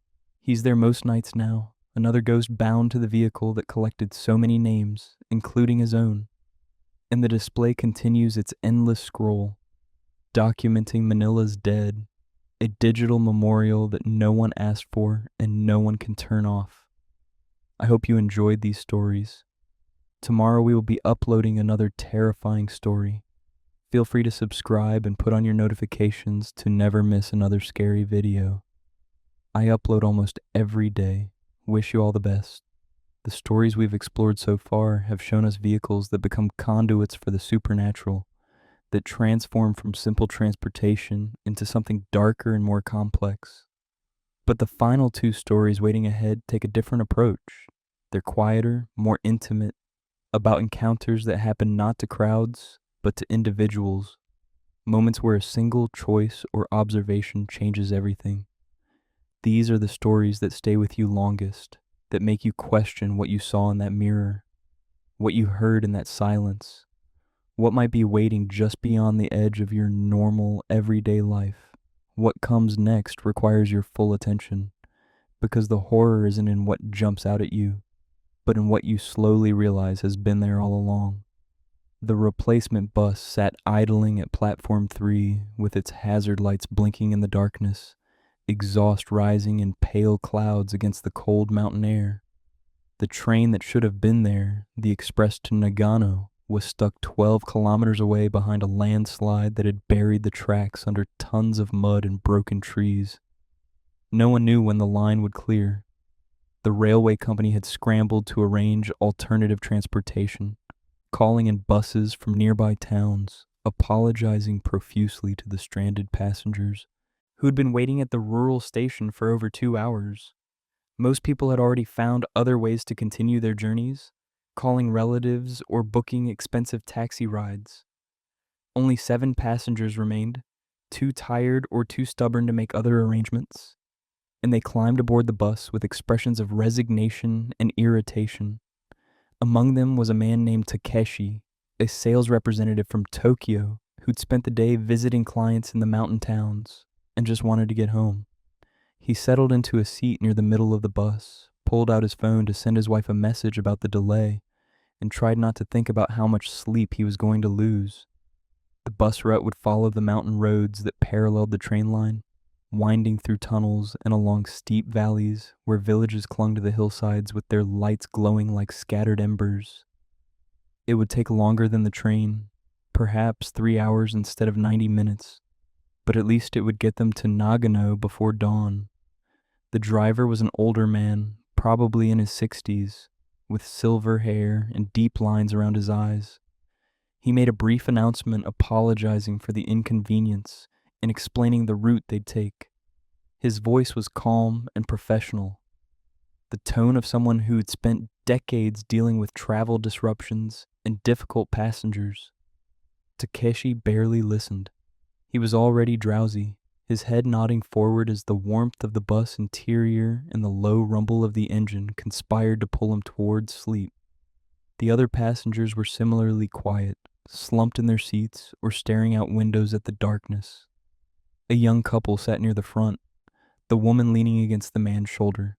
An elderly businessman in a rumpled suit occupied the back corner, his briefcase clutched on his lap. 2 college students, a boy and a girl, sat separately but kept glancing at each other as if they had been traveling together but had argued. And near the door sat an old woman in traditional clothing, a dark kimono and shawl, her white hair pulled back in a neat bun. Takeshi noticed her because she was the only one who didn't look tired or annoyed.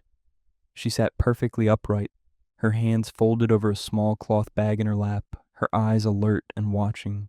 The bus pulled away from platform 3 at 11:40, heading into the mountains along a narrow road that switched back up the first slope. Trees pressed close on both sides, their branches creating a tunnel overhead.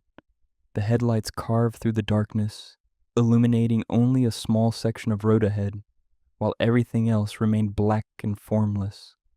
After about 15 minutes, the old woman stood up and moved carefully down the aisle, using the seatbacks to steady herself as the bus swayed around curves. She stopped near where Takeshi sat and spoke in a clear voice that carried through the quiet interior. "Please listen carefully," she said. "We are traveling through a difficult area tonight. There will be stops along the way, places where the bus must pause. When we stop, you must remain in your seats. Do not leave the bus for any reason until we reach Nagano. No matter what you see or hear outside, stay aboard." This is very important. Several passengers looked up at her with expressions ranging from confusion to mild annoyance. The driver glanced at her in the rearview mirror, but didn't say anything. The old woman continued, "If you leave the bus before sunrise, you may not be able to return. The doors will not open for you. You will be left in places where you should not be. Please remember this. Stay in your seats. Wait until dawn." She bowed slightly, then returned to her seat near the door and sat down as if she had said nothing unusual at all. Takeshi exchanged glances with the businessman in the back. The man shrugged, clearly dismissing the old woman as eccentric or possibly mentally unwell. The college students whispered to each other and giggled nervously. The young couple near the front seemed to take it more seriously, the woman pulling closer to her companion. Takeshi decided the old woman was probably just lonely or confused, maybe suffering from early dementia. He made a mental note to be kind if she tried to talk to him again, but he didn't plan to take her warning seriously. Still, something about the firmness in her voice, the way she'd spoken with absolute certainty, made him slightly uneasy. He looked out the window at the darkness rushing past and told himself he was being ridiculous. The bus climbed higher into the mountains, the road growing narrower and more winding. Occasionally they'd pass through small villages, clusters of houses dark and silent at this late hour, their roofs heavy with the architectural style of the region. Then they'd plunge back into forest, the trees thick and ancient, their trunks massive in the brief moments when the headlights swept across them. About 40 minutes into the journey, the bus slowed and pulled to the side of the road. The driver announced they would stop for 5 minutes to check the vehicle and make sure everything was functioning properly before they entered the longest stretch of mountain road. Passengers could stretch if they needed to, but please stay close to the bus. Takeshi felt the need for a cigarette. He'd been trying to quit, but stress made him crave nicotine, and tonight had been stressful. He stood up and moved toward the door. As he passed the old woman's seat, she looked directly at him. Her eyes were dark and intense. "Do not leave the bus," she said quietly. "Please." Takeshi forced a polite smile. "Just for a moment," he said. "I need some air." The old woman shook her head slowly but didn't say anything more. Takeshi stepped down from the bus into the cold night. The air was crisp and smelled of pine and damp earth. The bus had stopped in what appeared to be a wide spot in the road, a small pull-off area with no buildings visible, just forest on all sides. Above, the sky was overcast, no stars or moon visible, just a uniform darkness that seemed to press down. Takeshi walked a few meters away from the bus, not far, just enough to give himself some space. He lit his cigarette and took a deep drag, feeling the familiar burn in his lungs. The nicotine hit his bloodstream, and he felt marginally better. He could see the other passengers through the bus windows, most of them still sitting, a few standing and stretching.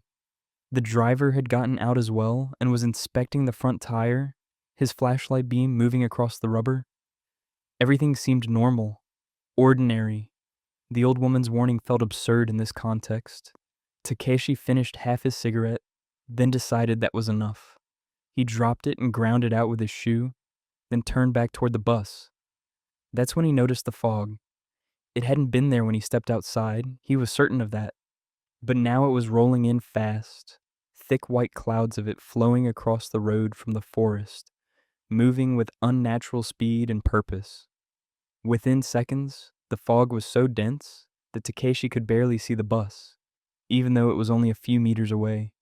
The lights of the vehicle glowed diffusely through the white wall, soft and indistinct.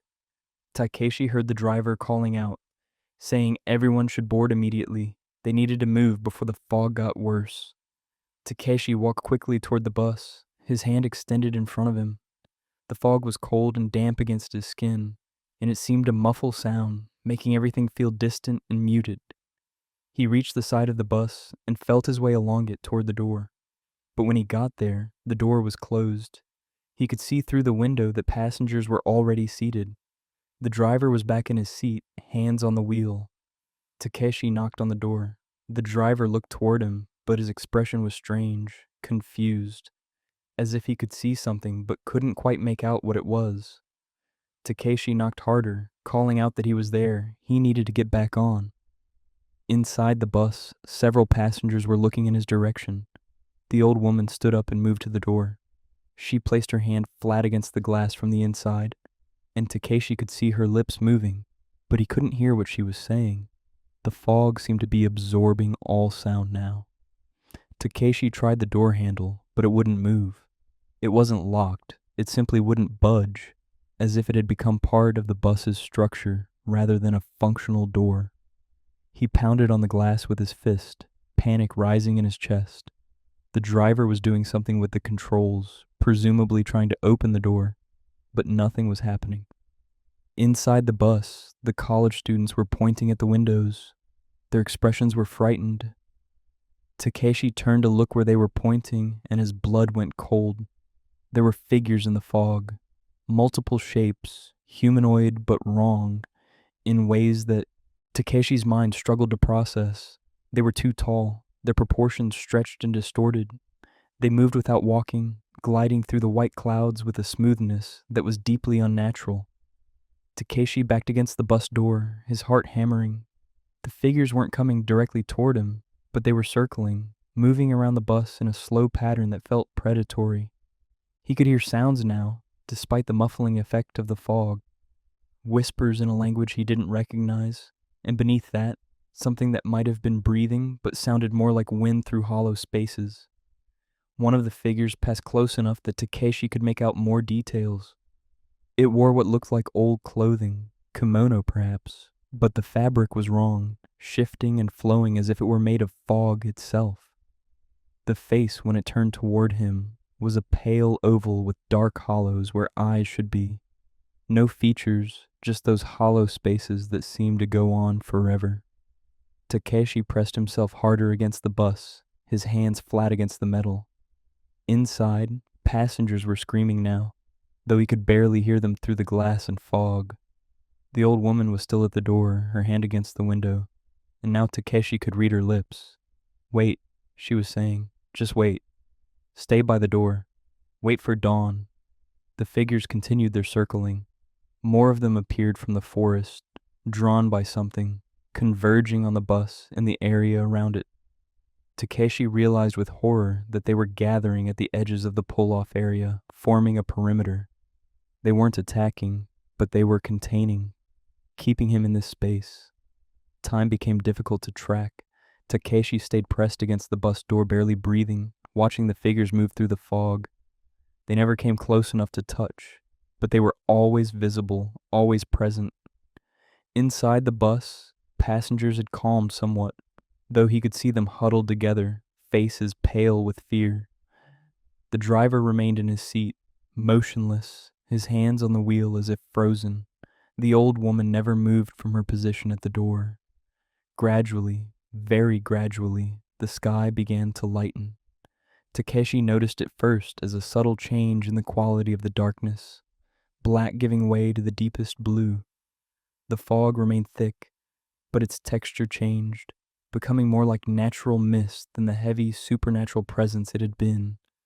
The figures began to fade, their shapes growing less distinct, until they were just suggestions in the white clouds, then nothing at all. As the first real light of dawn touched the mountains, turning their peaks gold while the valleys remained in shadow, the fog started to dissipate. It didn't roll away so much as evaporate, thinning rapidly until Takeshi could see clearly again. The forest, the road, the bus, all exactly as they'd been before. Except now he could hear birds beginning their morning songs, and the air smelled clean and fresh, rather than cold and dead. Inside the bus, the old woman stepped back from the door. The driver moved, his frozen posture breaking, and he reached for the door controls. The pneumatic hiss was the most beautiful sound Takeshi had ever heard. The door folded open, and Takeshi nearly fell inside, his legs weak and shaking. He collapsed into the nearest seat, his whole body trembling. The other passengers stared at him with a mixture of relief and horror. The young woman from the couple was crying silently. The businessman in the back looked like he'd aged 10 years. The college students were holding hands, their earlier argument clearly forgotten. The driver turned in his seat to face Takeshi. His voice was rough, like he hadn't spoken in hours. "Are you injured?" he asked. "Can you travel?" Takeshi nodded, not trusting his voice. The driver looked at him for a long moment, then turned back to the wheel. "We'll continue now," he said. "No more stops until we reach Nagano." The bus pulled back onto the road and began moving again. Takeshi sat in silence, staring at his hands. They were filthy, covered in dirt and scratches he didn't remember getting. His clothes were damp from the fog, and when he reached up to touch his face, his fingers came away wet. He looked out the window at the forest passing by, now innocent and ordinary in the growing daylight. The old woman made her way down the aisle again and stopped beside Takeshi's seat. She looked down at him with an expression that might have been pity or might have been something else entirely. "You stayed by the door," she said. "That's why you're still here. If you had walked away into the forest, you would not have returned." Takeshi's voice came out as a whisper. "What were those things?" The old woman settled into the seat across the aisle. "This road follows old paths," she said. "Paths that were used long before modern highways, before trains or buses. Some places along these paths are thinner than others. The boundaries are weak. Things that should stay separate can overlap. During the day, it's safe enough. But at night, especially in fog, the old paths open.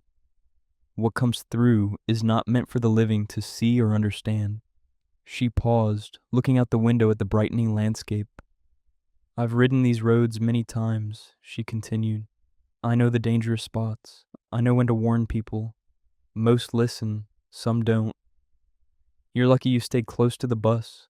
The vehicle itself offers some protection, iron and steel, in the intent of human travel. As long as you remained touching it, you could not be taken completely. But another few meters away, and you would have crossed over entirely. The spirits would have claimed you." Takeshi asked what would have happened then. The old woman's expression grew sad. "You would have vanished from this world," she said. "Eventually, your body might be found, or it might not. But even if found, it would just be a shell. The essential part of you would be elsewhere, walking, paths that have no destination, serving purposes you would not comprehend. There are many people lost in these mountains. Not all of them are dead. Some are simply elsewhere, caught between states, unable to return." Takeshi felt sick. He asked how she knew all this. The old woman smiled, but it was a smile without warmth. "Because I've seen it happen," she said. "Many times. I've watched people walk into the fog and not return. I've tried to warn them, but not everyone listens. Some think I'm crazy. Some think they know better." She stood up and prepared to return to her seat. "One more thing," she said. "You'll want to forget this. Your mind will try to rationalize it, to make it seem like a dream or hallucination brought on by exhaustion. Let it. Don't try to investigate or understand. Don't come back to these mountains at night. Accept that there are things beyond explanation, and be grateful you survived." Takeshi nodded weakly. The old woman walked back to her seat. The bus continued its journey through the mountains as the sun rose higher, burning away the last traces of mist. When they finally reached Nagano Station, it was nearly 8 in the morning. The city was awake and bustling, people heading to work, students walking to school, everything normal and mundane. The bus pulled into the depot, and the passengers disembarked in silence. No one spoke about what had happened. They collected their belongings and dispersed quickly, as if afraid that talking about it might make it real again. Takeshi walked to the station and bought a ticket for the next train to Tokyo. While he waited on the platform, he noticed the driver from the bus standing nearby, smoking a cigarette. Their eyes met, and the driver gave a small nod of acknowledgement before looking away. Takeshi wanted to say something, to ask if this happened often, to demand answers, but he didn't. He boarded his train when it arrived and found a seat by the window. As the train pulled out of the station, he looked back at the mountains rising in the distance, their peaks sharp against the blue sky. They looked beautiful and peaceful, exactly like they appeared in tourist photos and travel brochures. Nothing about them suggested danger or supernatural horror. Takeshi pulled out his phone and typed a message to his wife saying he'd be home soon. Then he deleted everything he'd started to type about the delay, the bus, the fog. Instead, he wrote simply that the train had been delayed, but everything was fine now. That was true enough. He was fine. He was alive. He'd gotten extremely lucky. Over the following weeks, Takeshi found that the old woman's prediction was accurate.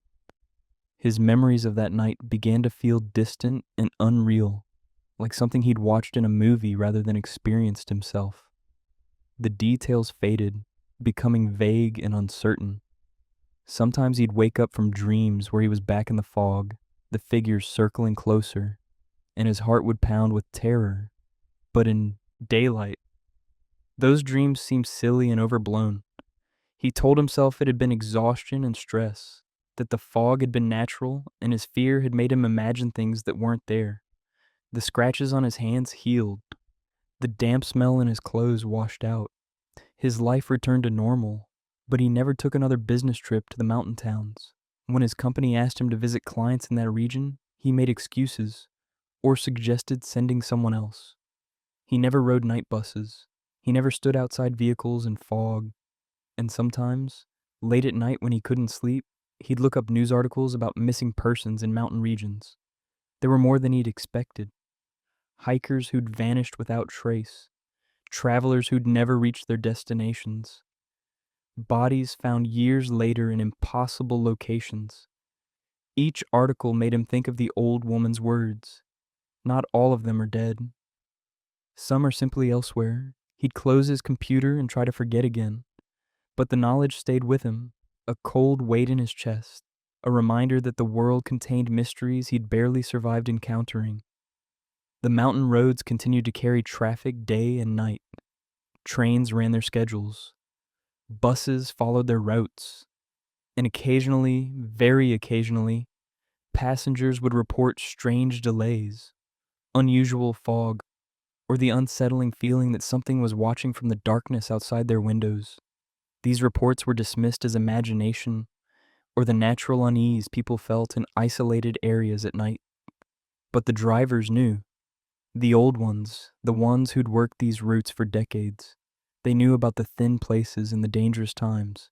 They knew to keep moving, to never stop in certain locations after dark, to ignore the figures that sometimes appeared at the edges of the headlights. They knew, and they kept that knowledge to themselves, because who would believe them anyway?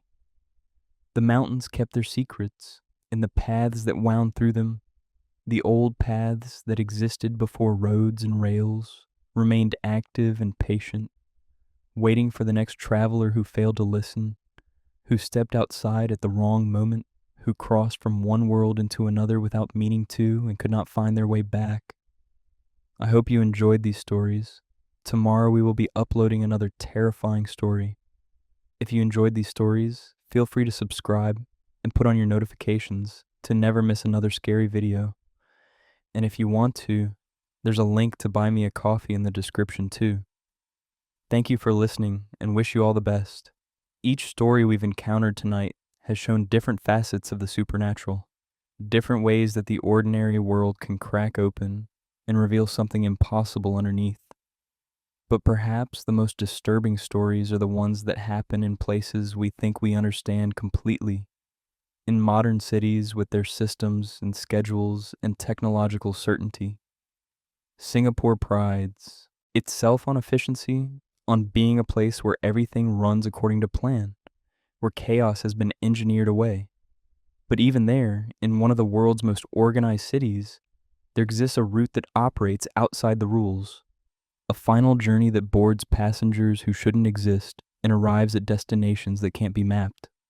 The paper ticket was an anachronism, something that shouldn't have existed at all in a transportation system that had gone fully digital years ago. Every bus, every train, every point of entry used contactless cards or mobile payments. Physical tickets were museum pieces, reminders of an earlier era. But on certain nights, after midnight, at the Woodlands interchange, the last bus on Route 97 would issue a single paper ticket to anyone who requested one. The machine that produced these tickets was supposed to have been removed during the system upgrade. It sat in a corner of the bus, half hidden behind a panel, its display dark and apparently non-functional. But when the right passenger asked for a ticket at the right time, the machine would wake up, its internal mechanisms whirring and clicking, and it would print a slip of thin paper marked with information that made no logical sense. The ticket showed no destination, just a time, and that time was always in the past, sometimes by minutes, sometimes by hours, but always already expired before the ticket was printed. Security guard Marcus Tan first noticed the paper tickets 3 weeks after he started working night shifts at the Woodlands interchange. He was 52, a former police officer who'd retired from active duty and taken the security position for something to do, a way to stay busy and earn a bit of extra income.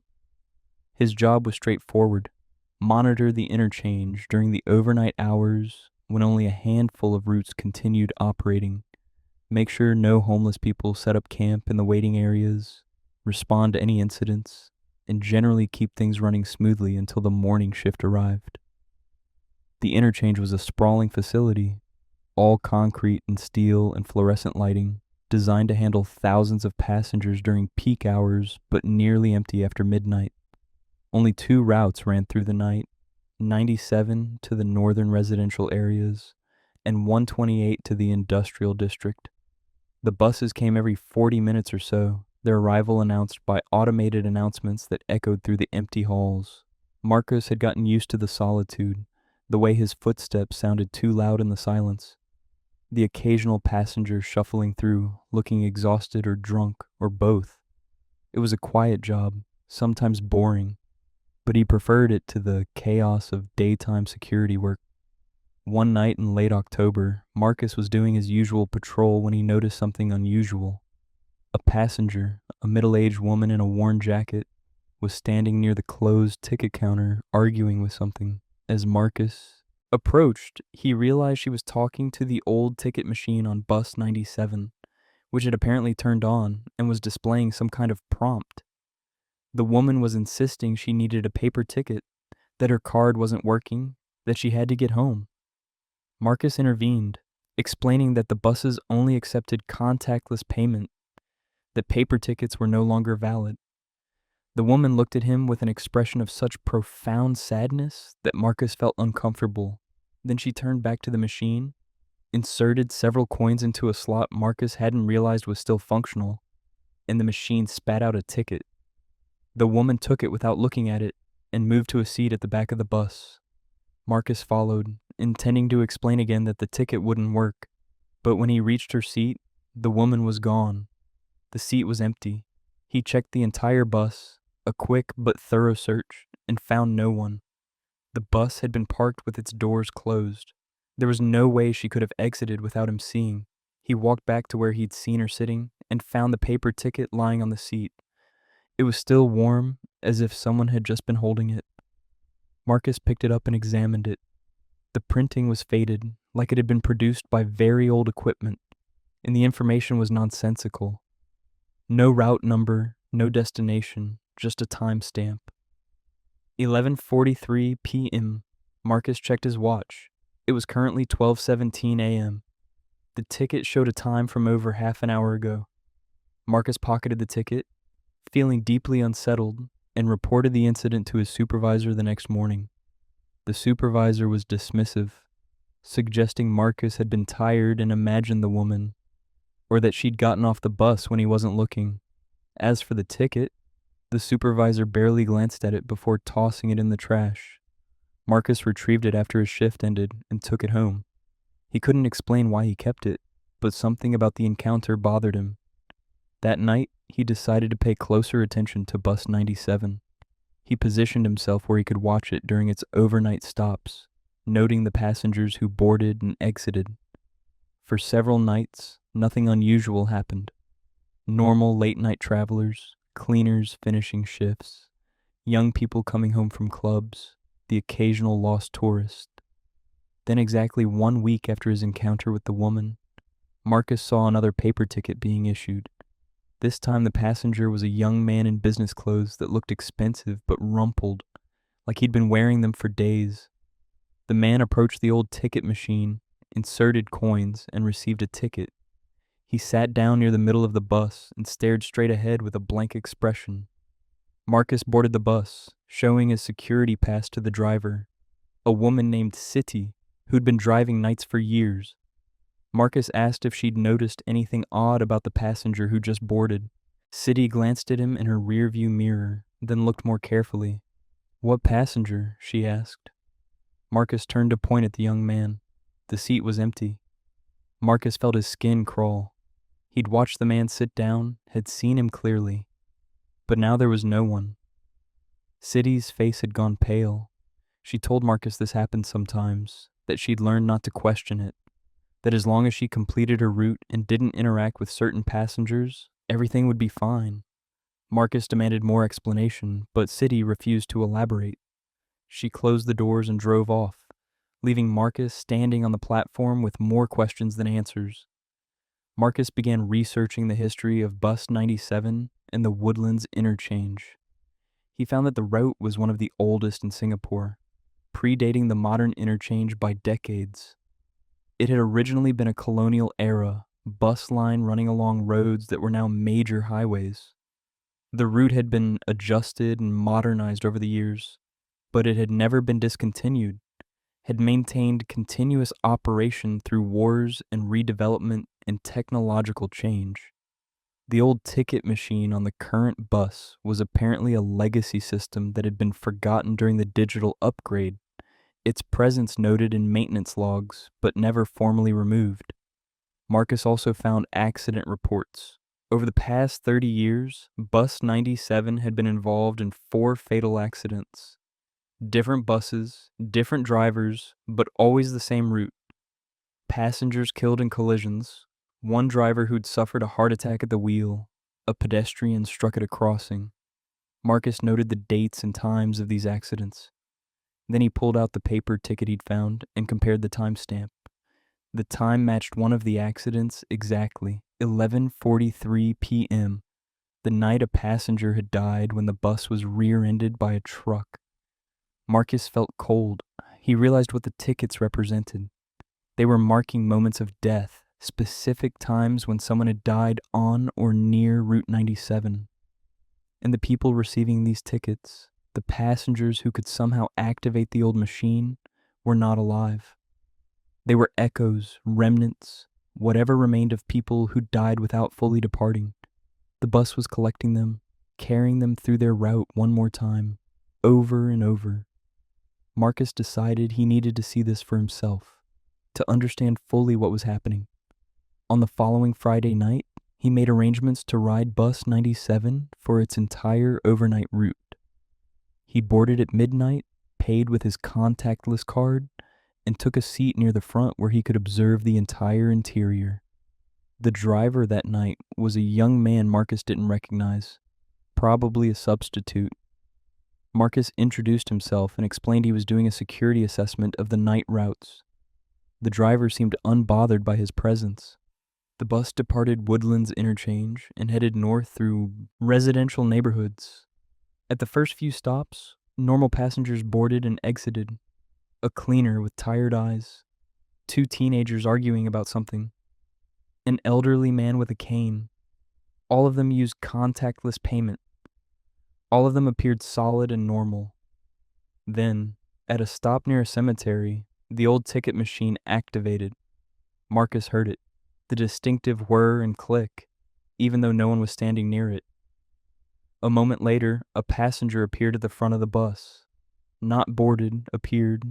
One moment the area near the door was empty, the next moment a figure stood there. It was a woman in her 30s wearing clothes that looked slightly out of date, her hair styled in a fashion popular 10 or 15 years ago. She moved toward the old ticket machine without acknowledging the driver or Marcus. She inserted coins, the machine printed a ticket, and she moved to a seat at the back.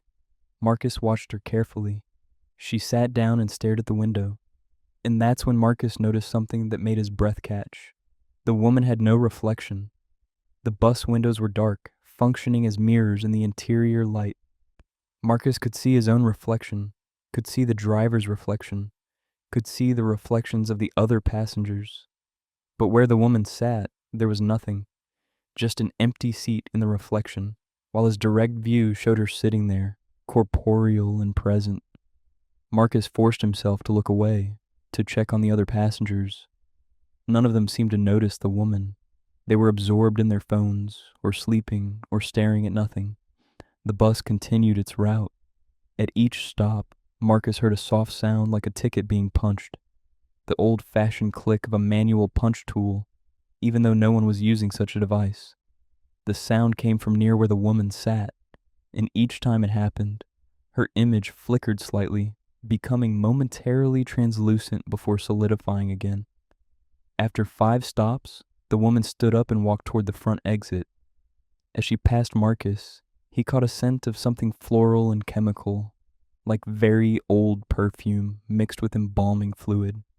She stepped down from the bus without the doors opening, simply passing through them as if they weren't solid. Marcus looked at the seat where she'd been sitting.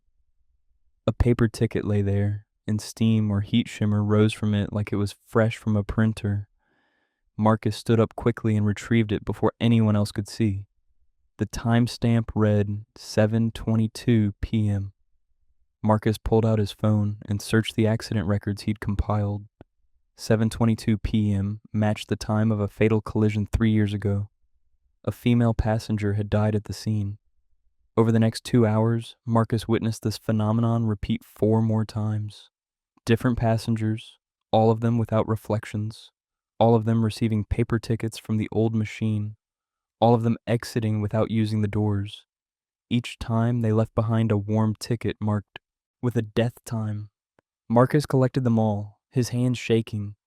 By the time the bus completed its route and returned to Woodlands Interchange, Marcus had 7 paper tickets.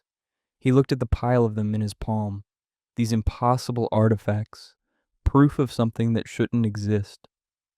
The driver pulled into the depot where the bus would be parked until the next night's service. Marcus remained seated as the last normal passengers exited. He wanted to examine the bus more carefully to see if there were other signs of supernatural activity. The driver turned off the main lights, leaving only emergency lighting, and stepped outside to complete his paperwork.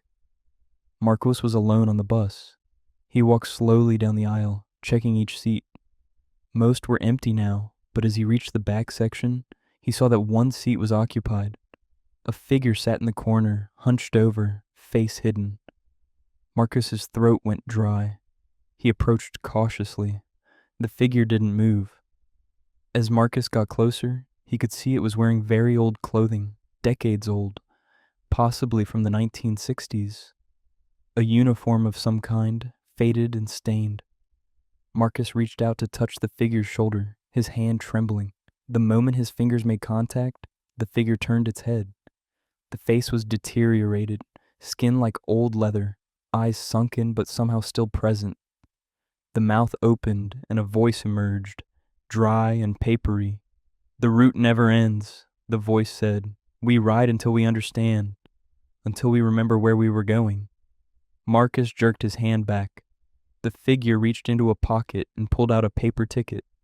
It held it up for Marcus to see. The timestamp on this ticket was moving, the numbers flickering and changing, cycling through different times. Marcus backed away, stumbling over his own feet. When he looked again, the seat was empty, but scattered across it were dozens of paper tickets, piled on top of each other, all of them stamped with times that spanned decades. Marcus fled the bus and found the driver outside. He tried to explain what he'd seen, the words tumbling out incoherently. The driver listened with growing concern, then suggested Marcus might need to go home and rest. Marcus insisted they check the back seat together. They returned to the bus, but the pile of tickets was gone. The seat was empty and clean. The driver's expression shifted from concern to something harder. Marcus realized he wouldn't be believed, that trying to convince anyone of what he'd witnessed would only make him seem unstable. He apologized, said he'd been working too many shifts, needed some time off. The driver accepted this explanation readily. Marcus left the depot and drove home as the sun rose. He called in sick for the next week, staying in his apartment, trying to process what he had experienced. The paper tickets he'd collected were still in his jacket pocket. He laid them out on his kitchen table and photographed them, documenting the timestamps, cross-referencing them with accident records. Every single one matched a documented death associated with Route 97 over the past 40 years. Marcus built a timeline, created a map showing where each death had occurred along the route. A pattern emerged. The deaths clustered at specific locations, intersections, and stops where multiple fatalities had happened over the decades. These were the places where the paper ticket passengers appeared most frequently, where the boundary between past and present seemed thinnest. Marcus realized that Bus 97 wasn't just a transportation route, it was a collection system, gathering those who'd died without completing their journeys, carrying them through their intended destination again and again. The paper tickets were receipts, proof of passage, marked with the moment their lives ended, and the old machine that printed them was somehow connected to a network of death, registering each tragedy and issuing documentation for spirits who couldn't move on. When Marcus returned to work, he submitted a formal report recommending that Bus 97 be taken out of service for comprehensive safety and mechanical inspection. His supervisor rejected the recommendation, noting that the bus had passed all recent inspections and removing it from service would disrupt the night route coverage. Marcus tried to escalate his concerns, but without being able to explain the real reason for his worry, he was dismissed as overly cautious. Marcus continued working his security shifts, but he avoided Bus 97. He could see it from his station, could watch it arrive and depart, but he never boarded it again. Sometimes, late at night, he'd see the old ticket machine activate through the windows, would see figures boarding who didn't use the contactless readers, who left no record in the system. He started documenting these sightings, keeping a log of each occurrence. Other security guards began to notice his obsession and started avoiding him, thinking he was becoming paranoid. 6 months after his midnight ride, Marcus was transferred to a different facility. His supervisor said it was routine rotation, but Marcus knew it was because his fixation on Bus 97 had become a problem. He accepted the transfer without argument. But before he left, he made one final visit to the Woodlands interchange. Late at night, when no one else was around, he boarded the empty Bus 97 sitting in its bay. He approached the old ticket machine and, on impulse, inserted coins he'd brought specifically for this purpose. The machine whirred to life.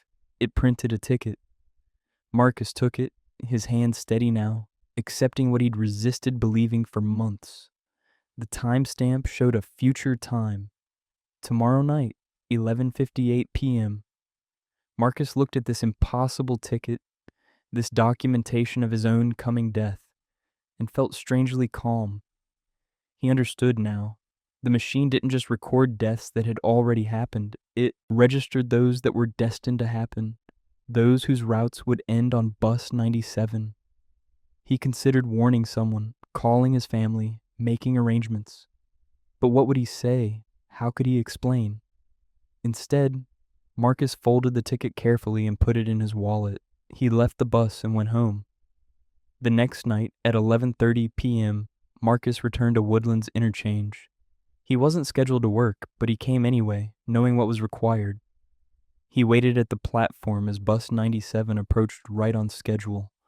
The doors opened. Marcus paid with his contactless card like any normal passenger. He sat near the middle, not in the back where the paper ticket passengers congregated, but not in the front either. Somewhere in between, a transitional space. The bus departed, heading north on its familiar route. Marcus watched the city pass by the windows, the lights and buildings he'd seen countless times. He felt no fear, only a sense of completion, of a pattern being fulfilled. At 11:57, the bus slowed for a stop. Marcus heard the soft click of tickets being punched, that phantom sound he'd learned to recognize. He looked toward the back and saw them, all the paper ticket passengers sitting quietly, waiting for destinations they'd never reach. They looked back at him with hollow eyes, recognizing him as one of them now. At 11:58 exactly, another vehicle ran a red light and struck Bus 97 broadside. The impact was catastrophic. Metal shrieked and glass shattered, and Marcos felt himself thrown sideways. Pain, sharp and overwhelming, then darkness. When emergency responders arrived, they found the bus crumpled and smoking. The driver was injured, but alive. Several normal passengers were extracted with various injuries. And in the middle section, they found Marcus Tan, former security guard, deceased at the scene. The official report listed it as a tragic accident, bad timing, and a drunk driver who'd fled the scene. No mention of paper tickets or supernatural passengers. But later, when the bus was being cleaned before being scrapped, a maintenance worker found something wedged between the seats in the damaged section. A pile of paper tickets, dozens of them, all warm to the touch, all stamped with the same time, 11:58 p.m. The worker threw them away, uncomfortable with their warmth and the way they seemed to pulse slightly in his hand. The old ticket machine was finally removed during the cleanup, disposed of with the other damaged equipment. But within a month, the replacement bus for Route 97 started experiencing electrical issues. Specifically, the contactless payment system would sometimes malfunction, and when passengers complained about being unable to pay, they'd find an old coin slot had appeared near the door. No one knew where it came from or how it got there. But late at night, after midnight, when the city slept and only ghosts rode the buses, the coin slot accepted payment from passengers whose faces didn't quite match their reflections, whose destinations were marked in times rather than places, who carried tickets that proved only one thing: that some routes never truly end, they just keep circling, carrying the dead alongside the living, bound together in an endless journey that final tickets can document but never conclude. I hope you enjoyed these stories. Tomorrow we will be uploading another terrifying story. If you enjoyed these stories, feel free to subscribe and put on your notifications to never miss another scary video. And if you want to, there's a link to buy me a coffee in the description too. Thank you for listening and wish you all the best.